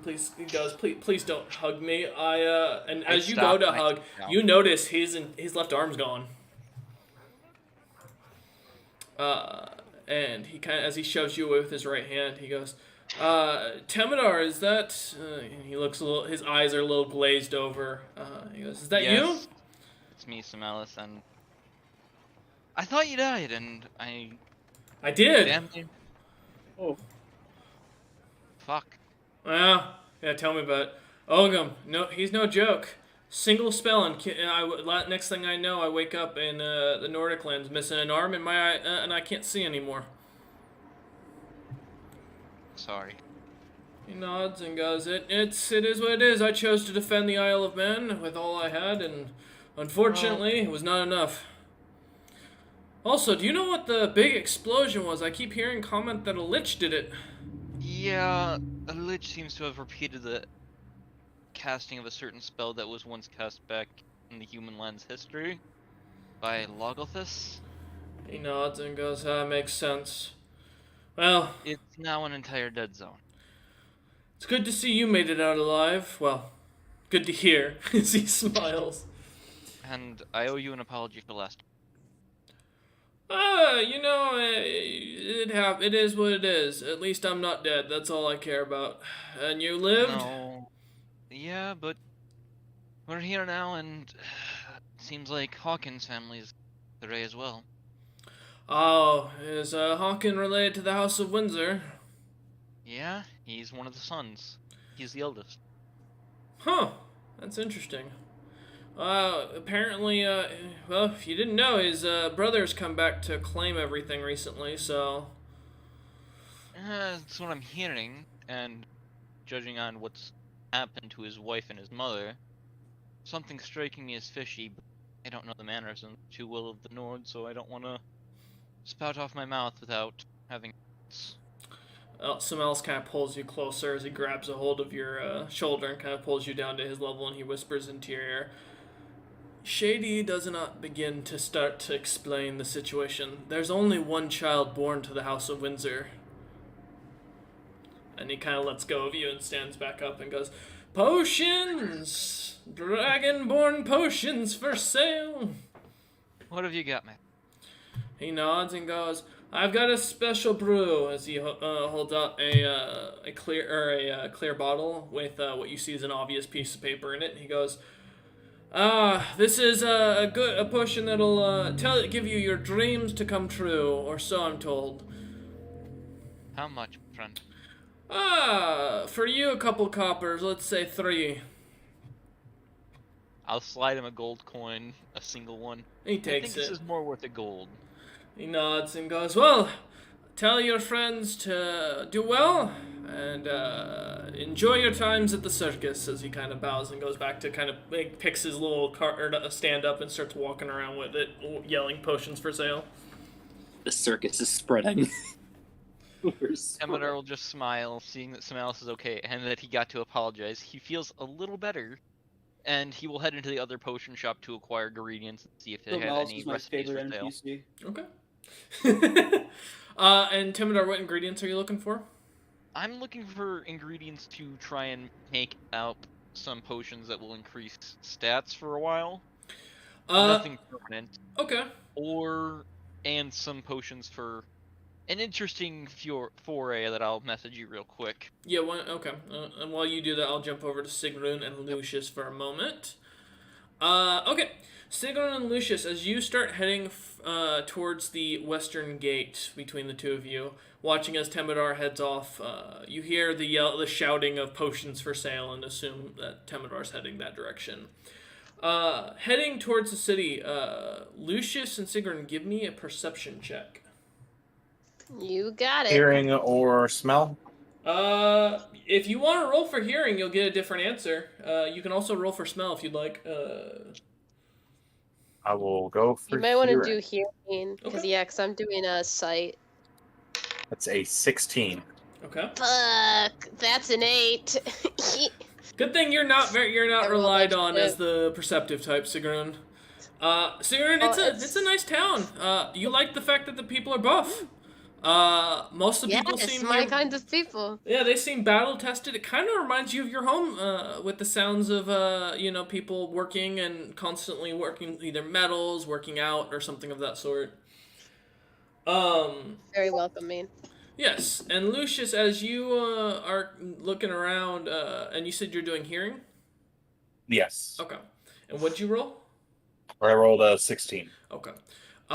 You catch the fact that you are being followed, you and Sigrun, as you notice a couple of what looks to be very simply dressed merchants seem to be kind of generally following you guys down every road. Now, they could be just going to the same areas, looking for inns, but, they seem to... You hear them chatting, and you hear your name and Sigrun's name brought up, but you don't catch much else. Uh-oh. I'm just going to say quietly to her, just keep moving. Somebody's following. Somebody or somebodies? Yes. Sigrun's gonna look around. Is there like a path that is still public but would be like a sharp enough turn that it would confirm if we're being followed? Like a on the left or something like that. Also, is my scimitar warning me? You do feel your scimitar vibrating from its sheath. If you take it out of the sheath slightly, you will see it's glowing. And I'm going to keep my hand on the hilt. Okay. And Sigrun, Yes. as you're looking Same about, with my weapon. okay, as you're looking about, you see side streets, but you don't see many people walking down them. However, you do notice every once in a while, it seems like almost something out of the side, from the side streets. You notice a strange, like something moving out of the corner of your vision, as you pass each of these side streets. Should we risk taking a turn or keep where it's more public? If this does break out into a fight, I don't know if it's good to make a scene or not. I imagine I don't know this area very well, do I? The House of Windsor. So, for the House of Windsor, you would know that the city of Windsor is well known for 3 things: its military capabilities, its love for killing furry things like gnolls, and it's gunpowder and explosives. As far as beyond that, Not much. You'd know that House Windsor had was one of the most predominant amongst the Nords, and that the previous ruler was Bjorn himself was well respected. You would also know that Bjorn is only had one son and one child at all. It's pretty public knowledge because of the fact that Håkon kind of came out as a miracle, because many were worried that Bjorn would not have a child. Yeah, so let's see who my brother is, huh? But yeah, so that's what basically all you know, Lucius. Well, let's speed up the pace a little bit. I'm going to continue to listen. Okay. Okay. Yeah, Sigrun will keep an eye out for inns or taverns that seem like that they could duck into to both get a room and also to get off the street. And she'll. Hopefully the recommended one. Yeah, as you Yeah. lot start kind of heading down a couple of, or continue heading down the main road, a few minutes go by and you find an inn that is open. It's just what looks to be a simple head of a dragon, and below it reads the Adventurers Inn. And you see adventurers. You recognize that there are other probably people who go out and are hunting monsters as you kind of walk by it. And as you kind of look in, you can see there's a full fire pit. They have rooms upstairs from the looks of it. Well, you know they have an upstairs, so they may have rooms. You see people eating and drinking and laughing. It's the first inn you pass by. Seems inviting. Sigrun will nudge Lucius and nod her head as she walks towards the door. Yeah, I'll follow in. As you walk in, you are immediately bombarded by Sigrun as you kind of the first one to walk in. This very kind of robust-looking creature comes out of the side of your vision, and you run. You kind of get pushed to the side from the size of their gut as they just kind of bounce into you slightly. And as you turn to look, you see this yellow-eyed, 5'4", heavy-looking gif with fine, long white hair and just dark black skin. That's fully outfitted in magical gear, carrying an amulet of health, a belt of giant strength. You see bracers and gauntlets that are pushed on to hands that are way too big for them. And you see what looks to be some sort of strange-looking musket on their back as well. Did they knock into her intentionally to get her attention, or does No, it look it like just they seems just like- accidentally? It kind of bumps into you. Pardon me. I don't know how tall the ceiling is. I assume Sigrun's trying to squeeze through. The doorway is only about 6 foot tall, so yeah, you kind of have to duck down a little Oh bit. yeah, I'm ducking. The ceilings themselves are almost 12 feet tall. Okay. And the big guy kind of stops and goes, my bad. Oh, good, my friend. I understand the struggle of space. And she's eyeing the door. She just had to crouch through. He kind of nods and goes to nod, almost kind of bows slightly, almost as if he's falling over, and then straightens himself back up really quickly. He goes, oh, and he puts a thumbs out and turns around and heads out the door. And as he kind of walks past you two, you hear the wood cracking as he kind of walks just through the door, and it splinters apart, and you hear from the room a mountain elf kind of yell out, "God damn it, Carviel, that's the 4th time this week. I can't afford any more doors." And he kind of comes walking out in a fluster, kind of annoyed, and looks at it and goes, who are you lot? I am Sigrun. Sigrun Bjorniklo, to be exact. And this is my friend here. And she pushes Lucius forward to introduce himself. I'm Lucius. And you guys see before you this roughly 5-foot-ish elf with tan skin, blackened hair, very rough looking face, very old and aged looking, and the hair looking like it's almost just dead as it kind of lays on his face. Wearing simple merchant's attire, and he goes, "Ah, well, good on you. What can I do you for?" I'm going to, in Elvish, say to him, "We're being followed. Can you get us out of sight for a moment?" He replies I in don't Elvish speak Elvish. and goes, "Are you part of the order?" The order? He nods and says, "Yes, the group who are rebelling against the Lord of Windsor." I don't know anything about it. We just got here. Interesting. He goes, yes, if you," and he goes, "Just follow me," and he kind of suddenly claps his hands, and both of you immediately notice that you now look like half-elves and shrink down to about 5'6"-ish, and look to be identical, except for the fact that Sigrun has long brown hair instead of the more blondish color with like spots of white and darker color in it. And Lucius, you just have very short. You keep your normal cut hair, but keeping the blonde or the platinum blonde more color. Do we physically Do I still shrink? have the skunk stripe too? Yes. Yep. Nice. What? Yeah, you do. So you look like you Is you wrong. know you haven't physically shrunk, but this is as you look at each other, you notice your vision is now shorter. Lucius, something is very wrong. Kellerus just pats you on the shoulder and goes, "No, no, no, no, no." Huh? And he kind of waves in and he speaks to Lucius again in Elvish and goes, "Is this one dumb or just really is just a bodyguard?" She's Well- not used to being this small. Ah, gotcha. And he goes- Sigrun looks horrified. She's like, the world looks wrong. He just kind of The he goes, world he looks is at tiny. Lucius and goes, kind of goes, "Just help her follow me upstairs," as he kind of starts walking up quietly. You hear as the doors open behind you, and Keller shouts behind him and goes, "I'll be right with you. I have some customers I have to take care of.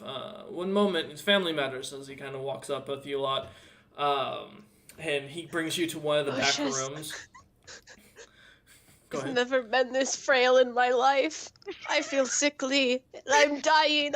She's like whispering, like still like looking at her tiny, delicate elven hands. Oh yeah, Like- Sigrun, all your callus is gone. You have There's you no have human fur. hands, I have fingers. and they are soft. She's like surprised and like like awestruck and like scared, but also kind of excited. She's like going through it. I have fingers. She's just like wiggling them at you as you walk. Be careful not to jam them on anything. It does hurt. Look, I don't have tusks. I have like teeth. My face is flat. How do you breathe like Is this? anyone gonna She's, point like, out touching her that nose. That her teeth are in human style, so basically sharp canines and incisors with flat molars. Oh yeah, you have normal you have elven teeth, which is very different, which are all spiked, all canines. Because Do I elves still have do, my piercings in this form, Nope. or is she also like? And am I still shirtless in this form? you are not shirtless. You have a cloak over you. It looks like. Okay, so yeah, all my clothing's changed. The man kind of pulls you into one of the side rooms, and he opens a door that just suddenly appears out of nowhere, and goes, "You are safe in here. If you need, there is a crystal ball for scrying. You're welcome to cast on it." And he kind of closes the door behind him, and the room is soundproofed and has an anti-magic shell on it, so nothing can or anti-life shell, so nothing can open it without my permission. You are welcome to stay thank here you. as long as you like. And he claps his hands and the spell dissipates and you go back to looking normal, Sigrun. Oh, If- no offense. That was weird. If you happen to see Sigrid never had. Yeah. anybody else that looks like they might be with us, can you make sure to get them here too? He looks and he goes, can give the who names. am I looking for? Our cat we're pretty- friend without the tail. Kind of cat woman, very sneaky, is his mother, and then our friend talking. He nods and goes, He- I can do so. He Thank goes, you. If you won't mind, when your friends do gather, my boss, my employer would love a chance to have a word with you about the current political situation, and maybe you can assist us with some things. Of course. Should we pay you? This seems like something we should He pay you goes to for shut the like door giving and us goes, a room. "On the house," and then as he closes the door, suddenly one of the side tables just fills with piles of different plates of meat and fruit. Wish you actually gave Lucius, me I my full love name. this That would've place. been nice. Hawken is a pretty unique name. It would not be a commoner's name. I'm sure he your recognizes the reputation name, too. precedes I mean, you. I mean, I hope so, because if not, it would have been really like, Hawken Windsor? No, Hawken is a very unique name in the Nordic lands, as far as that goes. That kind of name would be something you'd keep for nobility, most likely, or of a higher status human being. Using more common names are what you expected would be more what you'd be more confusing. So looking now, the description given about Temidar and Terra, now that's going to be a lot harder for this person to figure out because Catwoman that's sneaky and Cat without tail describes a lot of things. However, it also means that they're going to be pretty unique because they are pretty unique in a city of just nothing but I want words. to put out, Temidar has a tail. It's just made of metal. Yeah. Yeah, but natural It has tail. a tail. Lacks a natural tail. Plus, I did take the tail off temporarily because it seemed to be acting its own accord. It was. Yeah, I thought he took He the did, tail yeah. off. So Sigrun Yeah. and Lucius, as you kind of sit down in the room, you see the crystal ball. You see some stones for message, so you can cast if you have the. You can activate it with magic if you'd like. Is there anything you'd like to do in the room? Eat, because I don't have magic. All right. As Sigrun starts stuffing herself, Sigrun, the food keeps replacing itself. Every time a plate empties, Well, it reappears with Can more I food. start putting food in my bag of holding? Like, I'm gonna take me. Oh, sure. The person that brings a paper bag to a fucking Please note that you add 12 rations worth of food to your bag of holding on the 16th of October. I will keep track of how well that lasts. Okay. I What? do have magic, so I would like to send a message to Hawken. Okay. What do you say? We were being followed in the Adventurers Inn. Okay. And that's And it. is this something I'm allowed to respond to, or this is not a response, like giving a response back? I'll let you know in a second. Okay. And Lucius, is that all you say? And I'll also be like, watch your back. Yeah, that'll be it. Okay. Hawken, as you are walking into the catacombs, heading down to the stairs into the deeper area, you suddenly hear a message come through, and you hear Lucius's voice, and it goes, "Everything is all right. We've captured a person who was coming to kill you that was an assassin. We've confirmed that apparently one of the other noble houses is trying to kill you, and that's why the guards are on high alert. Stay safe." That was the last thing you hear, Hawken. You cannot reply to it. Okay. Uh-oh. I think the ruling is message is no reply, sending has a reply, right? Correct. Yeah. And you I just hear think there's this in some your head. political fuckery. All right. We will come back to you, Hawken and Terra, in a moment, as well as Sigrun and Lucius. Let's jump over to Temidar once more. Temidar, as you go across the street, out comes this very young-looking human, long pipe, blackened beard. You see what looks to be little like cords of something wound into it. He kind of tusks out his beard in two different directions. Completely shaven head, and one of his eyes seems to be missing as he has a pretty hardy scar that looks to have freshly been cut there recently. And the man looks up at you and goes, I'm Complicated Bone. Yes, my first name is Complicated, my last name is Bone. Don't ask me. Oh, my cousin. Smiles. My cousin sent you. Okay. He likes to claim he's my brother, but, just because we grew up in the same household does not mean we're brother, and that mean, because otherwise I wouldn't be sleeping with his sister. He looks at you and goes, anyways, how can I help you? I dabble in alchemy, and I wanted to see if you had ingredients for sale. I have ingredients of all sorts. Well, then let's get in here and do some business. Yeah, kind of walks back to his desk, sits down, and you watch as a poof of purple smoke goes up around him, and the smell of lavender enters the air, and goes, my deodorizer. The worst thing you can ever have is if you smell bad in front of customers. Temidor nods in agreement. Yes, I once dabbled in trying to make some soap, and it turned into perfume slightly. He nods and oil. goes, so, what's a tabaxi like yourself doing in these lands? Oh, I was traveling with a friend, and he stopped by here on some family business, and so Oh. figured why not pick up some stuff that I've been needing. You have Nordic I told- friends. He nods and goes, interesting. What family? I may know them. My family's been here for 4 generations. His name is Hawken. Sounds noble or high merchant class. Is he supposed to be someone of special? He says he is, but I'm trying to keep it close to the chest on who he is, as that way, because things for him seem to be going very poorly right now, and I'd rather not have that come back on. He nods and goes, yes, it's always unfortunate when you're cursed with a bit of bad luck. Well, if you're keeping it close to yourself, that's understandable. Nothing like a little small talk with your customers. So what kind of potions you looking to make? I slide a note across the table, letting him know what type of ingredients, what the general gist for the ingredients I'm looking for is, and I'll bring up, as well as, what potions do you have currently in stock? He was, looking at this, you're gonna want rust monster blood. If you can get me some of that, he looks at you, he goes, do you have one of them, shop communicator thingies that the World News Organization was handing out? Not anymore due to the fact that our ship blew up. My mother may have one on her wrist, but I don't. And looks at you and goes, and he flicks you a crystal for a minute, or for a second later, a little like green crystal that you read on it as you look at it, has a little bone drawn into it. And he goes, use this anytime you want to chat. Give me some rust monster blood or something of the sort, and I should be able to get you what you're looking for. As he looks at the list and kind of puts it in his pocket.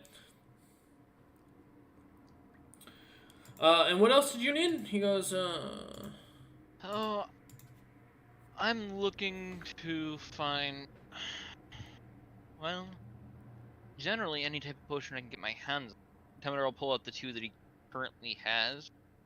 I already have a potion of healing supreme and a potion of true resurrection. Good friend. He nods and goes, oh, I can sell you some true resurrections. I've got 4 of the bottles. Press. He goes, yeah, we had a couple of adventurers pass through here recently. I bought them out of their stock before they headed to Aventium. They said they wouldn't need them. Poor bastards never returned. Foolish. He smiles and laughs and goes, they also went in there with no magic items. Just magical utility equipment. No weapons that were magical. 3 twin brothers. Triplets, I guess. 2 rangers and a fighter. You probably, if you head that way, you might be able to see them. They're probably going to die. Oh, no doubt. Who sells their resurrection potion? They told me they were looking for a small mint. I bought them off them for 1,000 gold. I'll sell them to you for 1,050. I'll call that a profit. I'll take 2 of them then. He hands them to you. He goes, that's 2,100 gold pieces if you don't mind. And I pass him right over. He goes, all right, I'll tell you what, you're a good customer. I'll give you the other 2 for 500 apiece. I'll definitely take that. He takes the 1,000 gold and goes, I just kind of don't want to be holding on to these. You know, if an adventure comes, if they come back and they're pissed off, I just feel like I'm going to get attacked for it. So, you know, if someone else takes them, if you do, that be how it is with some adventurers. That's terrible. True. They just don't respect us craftsmen. We're the reason they keep finding these magic weapons. They don't just appear out of a dragon's ass. Like, we have to forge these damn things. Oh, yes. Yes. You know, they all think that they can do whatever they want. But yeah, if you give me some rust dragon blood, contact me through the crystal. I'll have you can send it over and I'll ship it out to you. There are plenty of rust monsters in the far northern desert if you're looking for them. That'll be good to know. Do you also have any potion of invisibility? I got nothing. To be honest, when it comes to the utility potions, just I've got a resurrection potion somewhere, but I can't find it. I'm concerned someone drank it. I don't know what happens if you drink a resurrection potion if you're not needing to be resurrected, but With an educated guess, you can regrow a body part. I gesture to my missing tail. He kind of giggles at that. And as he's giggling, everyone in the group, give me an Arcana check. Oh, okay. 22. Concern. Oh, it's a bad roll. 16. 17. For me. Is it information to do with Fey, Fiend, or Undead? Yes. Okay. Well, that didn't really help me. 13. Okay. So everyone except for Temidar, who got 22, you all just feel suddenly a mass amount of magic just seem to kind of, almost as a wave coming from the far north, explode out and pass over the city like nothing, and nothing happens. Temidar, you notice the magic go off, and you realize that a massive spell just went off that affected the world globally. No idea what it was, though. Could have literally been a wish. Could have been someone doing something else. You have no clue. That sucks. That could be terrible, or it could be good. We'll have to find out. Do you have the ingredients for a potion of speed, possibly? He goes, I have a speed potion if that's what you're looking for. I don't have, my ingredients shop has run out recently. A couple of Nords came through and cleaned me out recently for most of the ingredients. Well, I'll take that potion of speed, yes. He goes, huh. Alright, and he goes, I'll tell you what, let's say 150 gold pieces sound fair to you? Sounds perfect. He nods and goes, puts it on the table and goes, most of my ingredients, I mean, if you bring me ingredients, if you have monster ingredients of some sort that you want to get rid of, I take all sorts of liquids and innards. Those all can be used in something. Yeah, I know. Do you have vials on hand, too? Yes. If you're willing to agree to a contract to bring me back ingredients and give me first purchase options of all ingredients, I'll give you the vials for free. First, I want to purchase 50, then I might agree to that, as well as I have something interesting for you. 50 I can do. He nods and he starts kind of looking about. He's like, I'll have to go into the back to grab them, but sure. What's interesting? I pull out one of the vials of randomness I have, and I set it on the table for him. Take a look at. He looks at it and goes, oh, I can do something with this. Why wouldn't you give... I'm surprised you didn't give this to my cousin. He can make an item out of this. I'd rather not have a magic item that does something completely random. He nods and I goes... haven't been able to figure these things out myself. I haven't gotten time to really experiment on them, though, either. Well, I'm more than happy to check it out, and I can let you know what I find. This sounds like it's going to be a wonderful working relationship. He nods, hands you the contract, and says, just a bloody thumbprint on it for the agreements, and the vials are yours for free. I'll read over the contract while he goes back and fetches me the 50, and going Okay. off of the regular rate for vials, I will make sure to set out the gold for him. He's giving you the vials for free. And as you read the contract, it just simply states that he gets first options anytime you have monster materials to sell, and that he gets to buy at a 20% below market price. I'll accept that, since it's first buy for free vials, since vials are only 4 GP, they're pretty cheap Mm-hmm. comparatively, so yeah. And he's still I'll buying agree to the that. stuff off you, so just at 20% Yeah. lower. You know, and he comes back out and sets down a crate of 50 vials and says, and he looks at the contract, sees you signed it, puts his own, takes out a dagger, stabs his thumb, and signs it, puts his thumbprint on it, and goes, all right, and he kind of holds up the thing and goes and sets it down on the table and goes, it'll be a fruitful agreement. Oh, yes. Okay. And as you head out, we will come back to you momentarily, Temidar. Hawken and Terra, as you go walking into the catacombs, heading underground into the surface layer. The current or the previous royal family you see is marked as being on the farthest away currently, on the lowest floor. So as you begin walking, Hawken, you see the many disintegrated or falling apart graves of long previous members of House Windsor. Um, about 20 minutes goes by as you and Tara continue walking down, torch in hand, in the darkness. And you finally come to the very end where you can see the digging has stopped. The stairway panel is already set to be dug out for when the place needs to be expanded further. And you see four inlaid in the wall, four different caskets. The one top on the left you read as Bjorn of House Windsor. The White Blade. And below that, you see that it reads. Let me find the name here. Future Queen Adra, listed.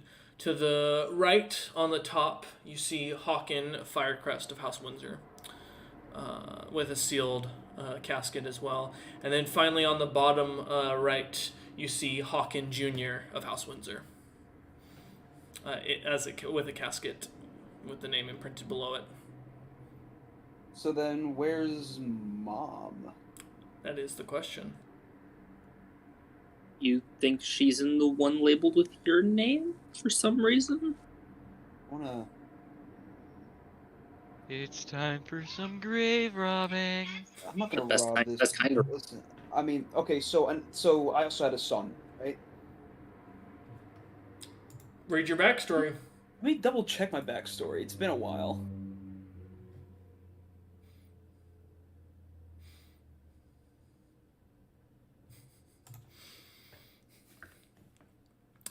As you're doing this, I'm going to give you a minute then. We're going to jump over to Temidarkin as you kind of contemplate and read your backstory for a second, Hawken. I'm a child. Temidar, as you leave the potion shop, feeling satisfied, you give me a perception check. That's a 27.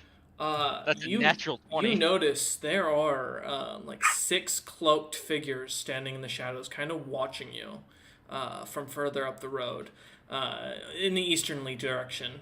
You do know that the inn that Sigrun and Lucius mentioned they were heading towards was the one next to the western gate. Oh, I'm gonna be heading west then. At this point, Okay. there's no need for me to stick around here. A few But I minutes. will keep an eye on them because I do not wish to be jumped random. Okay. So as you begin walking, you do notice that they start to follow you, and we'll come back to you momentarily. Hawken and Tara. Yep. So we come back to you, standing in this darkened room, the torch on one of the sconces having been set, dim light being applied to the entire area. What would you like to do? I want to open up my grave, my casket. As you go to it, you notice it has a magical lock on it. This is pretty common for nobles to do to avoid grave robbers.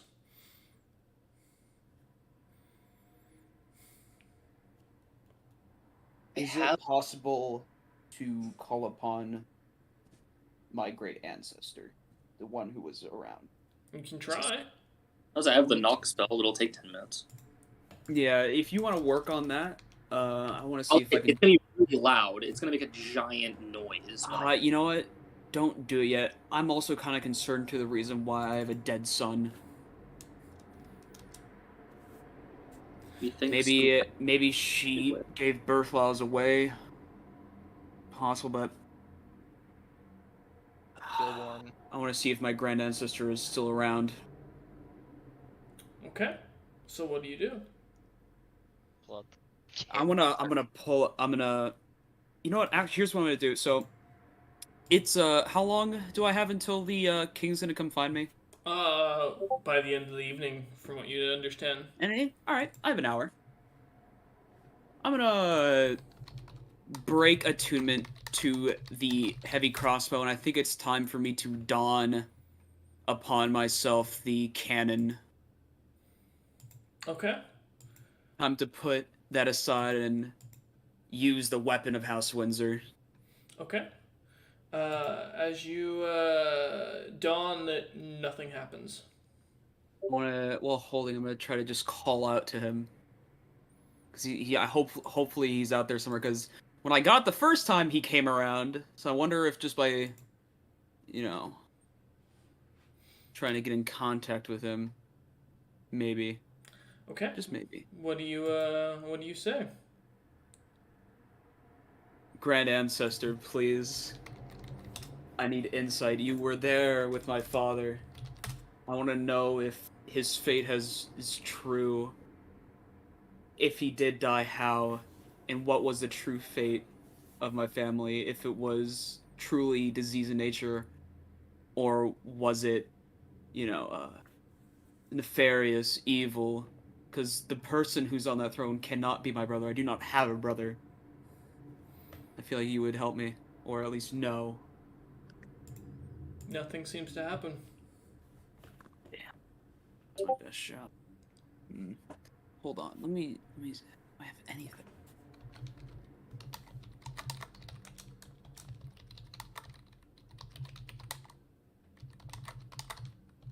Ugh.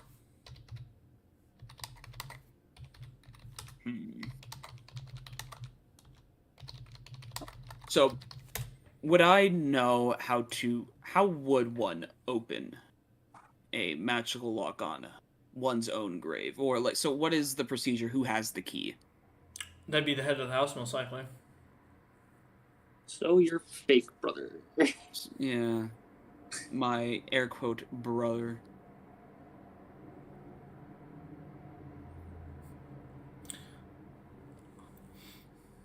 Oh, actually, Alright. no, it doesn't take 10 minutes. It just shuts down the magic lock for 10 minutes. Oh, I understand. But it'll make a very loud noise. It's going to make a 300-foot really loud, clicking noise. Gotcha, so if I cast silence around us, it Then wouldn't no even leave. There's no origination point, technically, yeah. Silence will cancel the spell, though. Okay. Okay, will it? Alright. Mhm. Oh, yeah, because it is verbal only. Mm-hmm. So, Alright. You'd have to focus the silence specifically on the lock. And I was going to say, I mean, if he silenced, the hallway going up, the sound can't go very far. It's a 20, because silence is like a 20-foot radius, so 40 foot in diameter. Correct. Yeah, roughly, yeah. I mean, I mean, yeah, knock is 60 feet. God. Would with how these catacombs are formed, would Terra still be able to see the lock 40 feet away?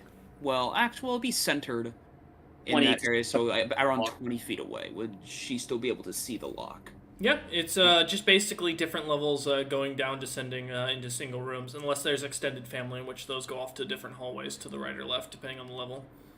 All right. So we'll do that then, because I want to see who's in my grave, if anyone. Okay. if anyone.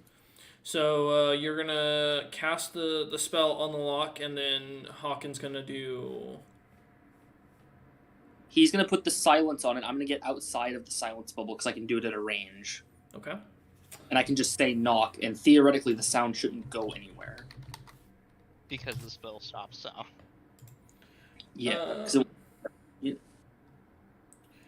Okay. So all right then. As so Hawkins gonna cast silence first, and then Tara's gonna cast the spell. Yeah. Outside. Yep. Okay.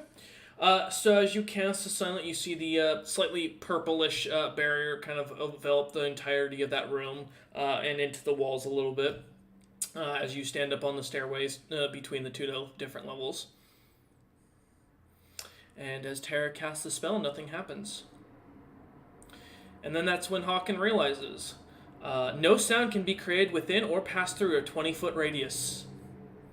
So that means even by casting the spell can't go off in that silence bubble. All right. It's literally the first sentence, my man.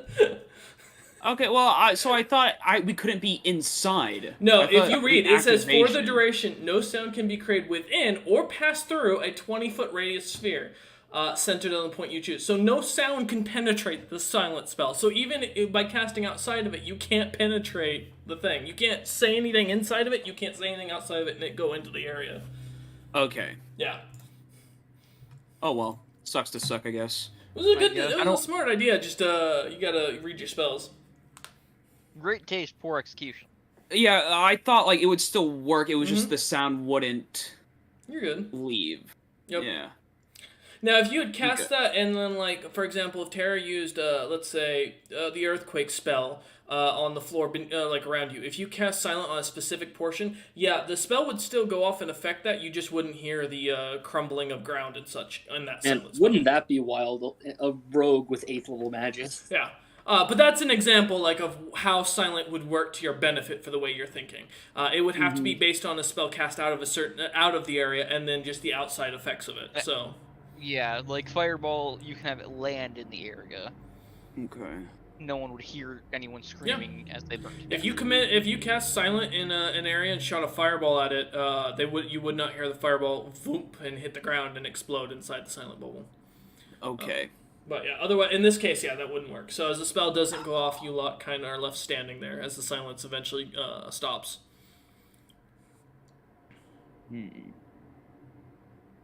Guess we won't be able to know for now unless we really want to make some noise, which is probably not gonna be good for our case since everyone thinks I'm dead.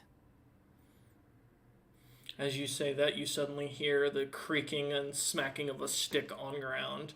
As a very skinny, 5'7" human with long white hair, looking to be very young, maybe you'd guess like, again, 16, 17-ish, but kind of hunched over, you leaning on the cane for support, wearing very simple Nord outfit, Nordic nobility. What? Is he I'm just gonna guess right now before you probably just tell me anyways, but is this like a groundskeeper for the catacombs? As the man comes down, you see the noble attire on him, and he goes, "Who's visiting my parents' grave and my brother's wife's grave?" Hawken Windsor. The stick suddenly stops. You stop hearing the clack of it on the stone stairs. As you both turn to look, you don't see anything there suddenly. I'll say I was just gonna drink that potion of invisibility I've been carrying. Okay. Go ahead. I believe that's a roll, if I remember correctly. Nope. Just invisible. Okay. Just a thing. Power of invisibility. He kind of takes a second and goes, "Yeah." He goes, "Is that?" He said, "Hawken, you're supposed to be dead. I'm not supposed to have a brother." The sounds of laughter can be heard as he goes, "You're not wrong on that, older brother. Let's just say you chose a wrong place to return from. I recommend you take my advice. This is your one warning. You need to leave. And anybody you brought with you, the House of Windsor is no longer yours to command." Who are you, may I ask? An interested party in the succession of House Windsor.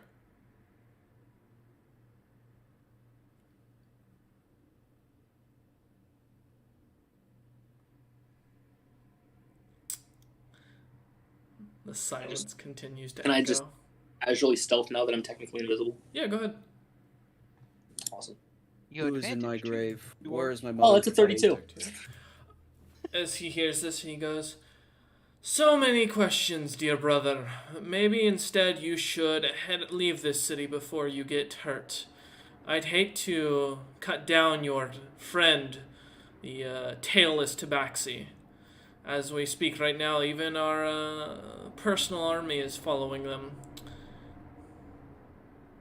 Just want to put out there out of game, like, in game, I think it's the one Hawken cares about the least, I'm gonna be honest. Go ahead. Risk guy- me. this guy I doesn't can take know. him. This guy has no idea. That's Keep the it that worst. way. Don't let him. I was like, that's a terrible threat he made to Hawken.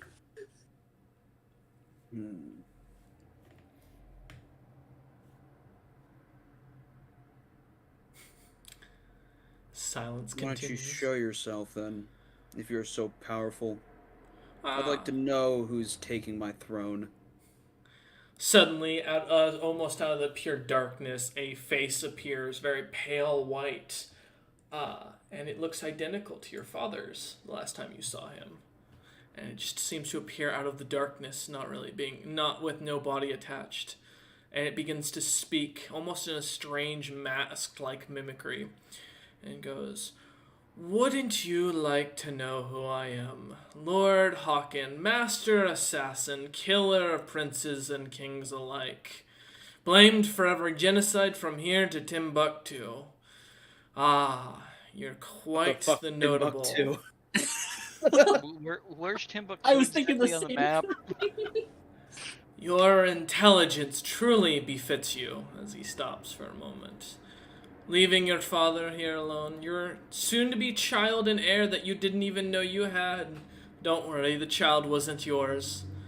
It was one of your loyal knights who had managed to come after you left on your journey. It seemed your wife was quite lonely in those times.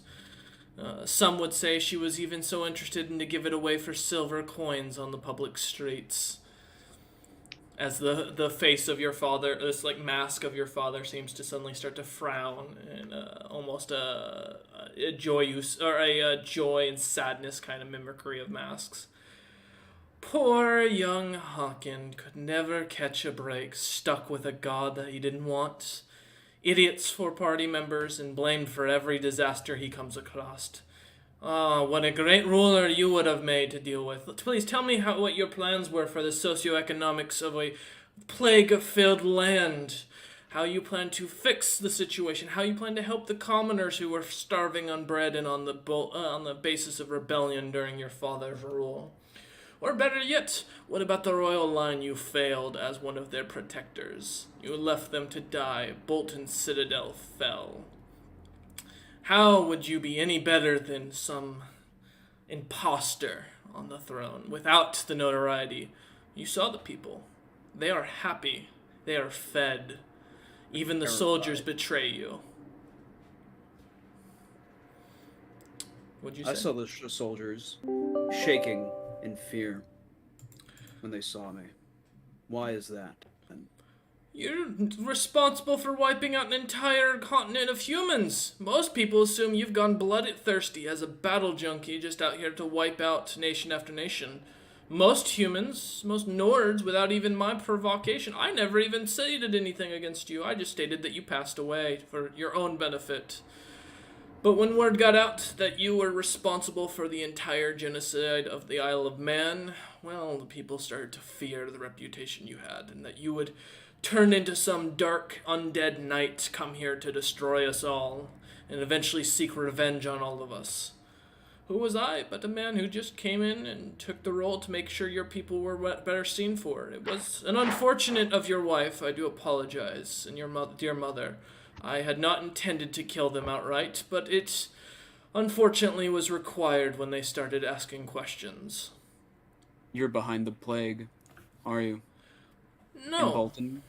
surprisingly. That would be caused by a bunch of idiots known formally as the Rejected Potential Organization. A group who caused the destruction of a town with a giant Warforged dragon that caused the destruction of any sort of defenses the city might have a chance of rebuilding, and then failed to kill the king of the land who was still passing on that plague. I am the reason that plague is no more, and that king is dead. I took care of him once his vampirism had the audacity to fall upon me. I tried to save your kin.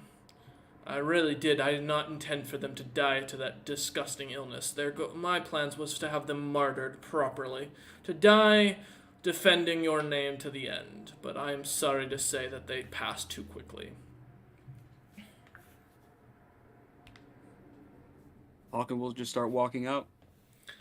As you do, you see as you look up, there are armed to the teeth knights. These men are carrying magic items of at least rare or above in all of their gear. Many of them full on in green plaid armor, and you recognize these are what's probably the remnants of the Jade military. And one of the commanders kind of steps up, this kind of hulking human, stands 6'5", roughly 300 pounds of just pure muscle in fortress-like armor.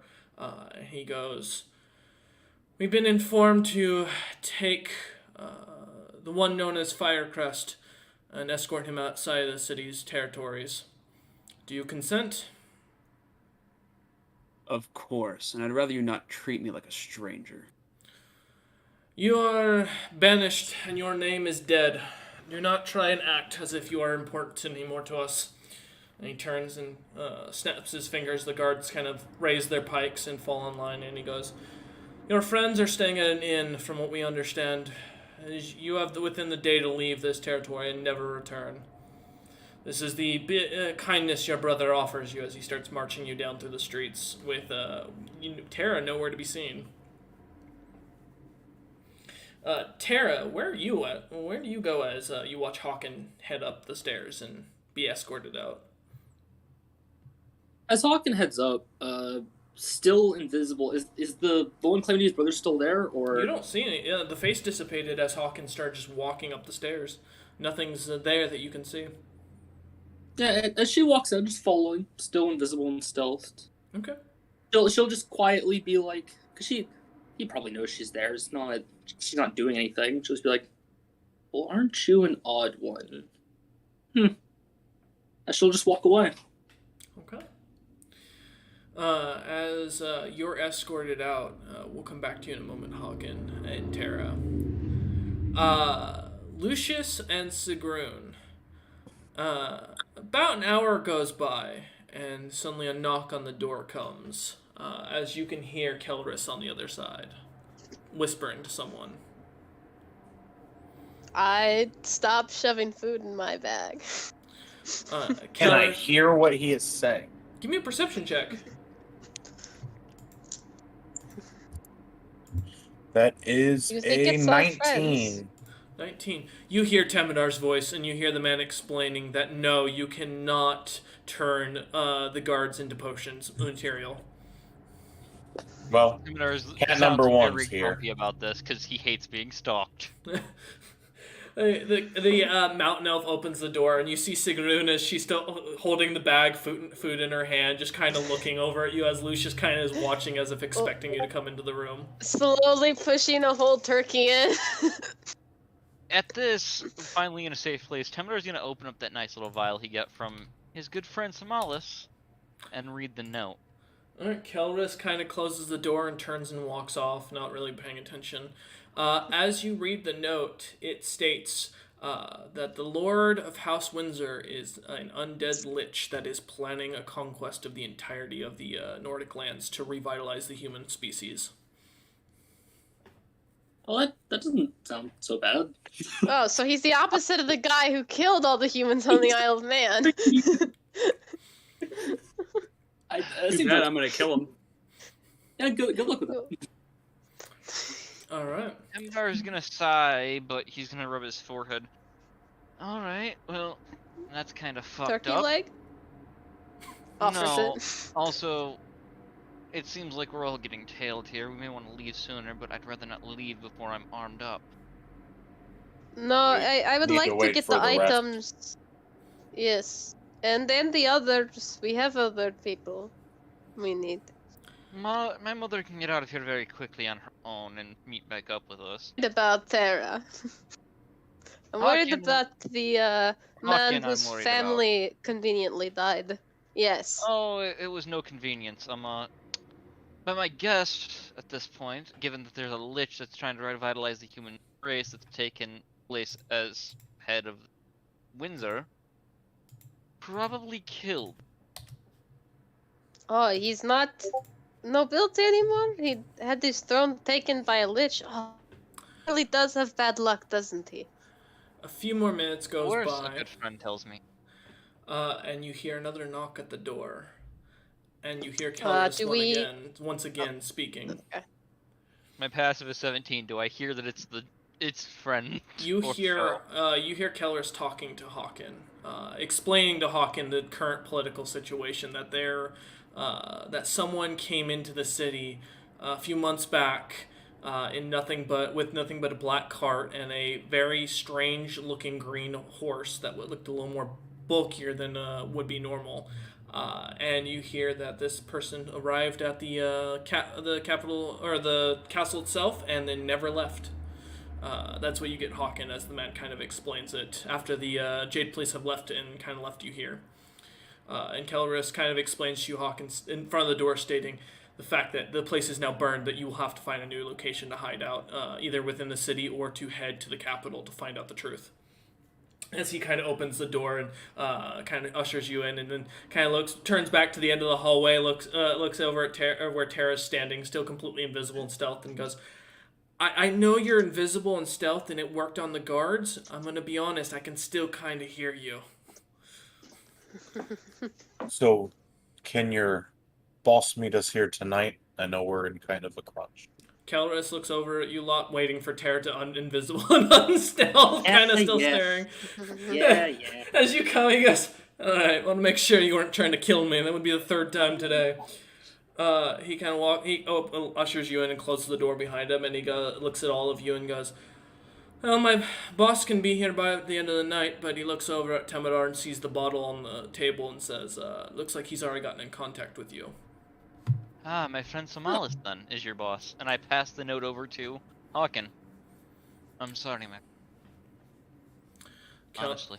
Kellerus looks over at both of you and kind of nods and goes, yes, Somalis told us that he got orders from his previous employer to start setting up shop in the house of in the lands of Windsor to prepare for their arrival. He said the owner, or his old boss, was someone named, I don't know, Temidar?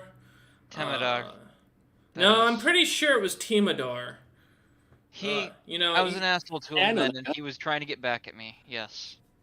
Yeah, well, he'll be, I can request his presence if you like, but if he's already gotten in touch with you, he's shared with what information he can. Are you guys planning to do anything? I want to get ourselves the weapons that we paid for, that we traded those items for, and we should probably head to the capital right after that. Kellerus kind of pats Temidar on the shoulder and looks at Lucius and goes, I assume you're referring to me and the organization I work with. And he just kind of looks at Lucius and waits for an answer. Lucius mutes. Okay. He is kind of... Oh, welcome back. What did you say? Sorry. The Kellerus kind of pats Temidar on the shoulder and looks over at Lucius and goes, I assume you were asking me about what us and those who are revolting are planning to do? Yeah, He nods. As I came in, I remembered there is only one heir of House Windsor. And, well, I'm not going to let something else take that over. He looks at Hawken and then looks at the lot of you and goes, well, if you would like, there are people who are fighting for you, Lord Hawken. Many of the merchants here and many of those who served during the last wars with the Gnolls still remember your kindness and your authority with them. Many of the soldiers that were mysteriously let go within the last month have been looking for work and would be willing to rise up, I imagine. We will all meet up at the capital. I will claim the throne. We will work to claim my house once more. Kellerus kind of looks at you and goes, you plan to claim the entire throne of the Nords? Well, wasn't I called by the ambassador in the king's hand as at least a candidate to the throne? Yes, but to do so, you'd have to even claim the throne now. You'd have to find the crown of the Nords, which is far buried beneath the citadel itself, and who knows what other monsters have decided to infest those lands. Are you sure you and your party are up for that kind of a task? There's nothing left that I'd rather do. Kellerus kind of nods and says, I'll leave you to plan with your group, and I'll once you claim that crown, know that the old army stands with you. And Kellerus kind of straightens up and goes, and he kind of smiles at Hawken for a second and goes, and by the way, Mr. Firecrest, I was there the day of the battle where you gained your nickname. He straightens his back and goes, you're a terrible fighter for an elf, but you're a damn good Nord fighter. And he smiles. Tell me. He looks at each of you and goes, I'll leave you to plan make your next plan. I'll make if you head out during the night. If you head out tonight, I'll make sure you're escorted without anybody following you. Thank you. Any way we could get our items before we leave? Who you have your items through? It's Simple Bones. The Yeah. Bones family. Yes. The Bones family nods and he goes, "Yes, I'll make sure they're sent to you. Did one of you get one of their merchant crystals?" Temidor holds up a Complicated Bones merchant crystal. Went to see Complicated Bones afterwards for a lucrative deal for me. Good. If you can reach out to him with that as long as you have one of them World News crystal transmissioners. We do, I believe. Looks at Temidor Tara. will look at his mom. I'm just playing with it. She's just sitting there like it's Tara's a watch, like, what? Huh? adjusting the settings. He nods and goes, "All right, I'll leave you to your planning." And he snaps his fingers, and suddenly a map of the Nordic lands suddenly appears, and it gives you a full political map as well to find out who has ties to who. And as you start to look over it, that is where we're going to end today's session. We thank you all for joining us. We will see you guys, of course, for tomorrow's session, and next week we plan for. Well, if you were here during the Time Fuckers, you know what's coming next. So. Matt War. Be Fucking prepared for a new war at level 8. We shall see how things go. But as we are about to close out, and as the party begins to look and plan things, you all, for a moment, watch as suddenly Tara begins to glow slightly out of nowhere. Her entire body starts to glow.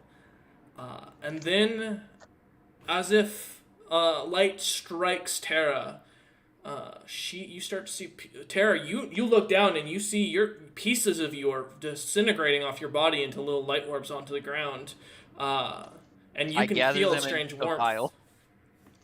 They do not. As you go to grab them, they dissipate. Tara, you feel a warm tingling all over, but you can feel your body's falling apart in front of everyone. Mother? Oh, nothing I can do about it. Something else from the Lich. I don't think this is from the Lich. Tara, given what the is happening? Bright white light. I feel good. You watch as the right arm completely disappears into this white light. And Tara starts to... You see the legs start to dissipate, and Tara drops to the ground slightly. I've got I don't count on your gonna grab aid. her Do her before items she drop? falls. Her items Like do the not bracelet? drop. Mom, take off the bracelet real quick, because we're gonna need that. Oh my god. Temidor just kind of leaning over you, trying to grab magic items. No, hold on. I want to put out there. You said it was my right arm that fell off? Yes. My right arm had the crystal on it. Fuck! Alright, you know what? Alright, before I'll have to get a hopefully new one. before Tara fully disappears, I'll be like, can I still count on your support?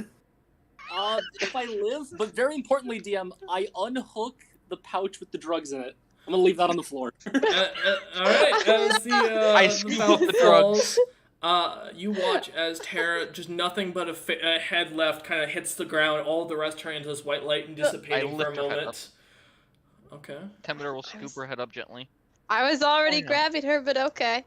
Fine. As Sigrun catches Tara, she falls. Temidor grabs the head as it starts to roll out of Sigrun's arms as the body dissipates.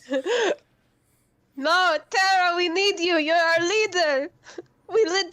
We can't You're do this literally the without only you. one who's not trying to get us all killed regularly. Tara giggles at that. Lucius and Hawken kind of watching as they stand in the room, kind of looking over. Tara, you have your last seconds to say goodbye as you suddenly hear a calling coming from the distance, some sweet voice calling for you to rise. Finally, my time. It's been a good 7,200 years. I can't count that high. Finally, I'm dying! Let's go! Woo! Yeah, baby! That's what I'm waiting for! Woo! Where do you want your grave? I'm out of here. As Temidor asks where Tara wants her grave, as he looks her in the eyes, as she slowly is starting to turn to light. Tara's just gonna say, on my grave, right fuck off. And Tara disappears in the light as your hands kind of clasp together, Temidor. And Tara dies. Jesus fucking Christ. As you watch as the light dissipates, you see a little golden egg suddenly appear where Terra's body hit the ground. That seems to turn from that golden color to a reddish color, and then becomes almost as hard as stone for a moment, and then crumbles into dust and dissipates. And that is where we're actually going to end session She today. was Thank you all for pregnant. watching. We will see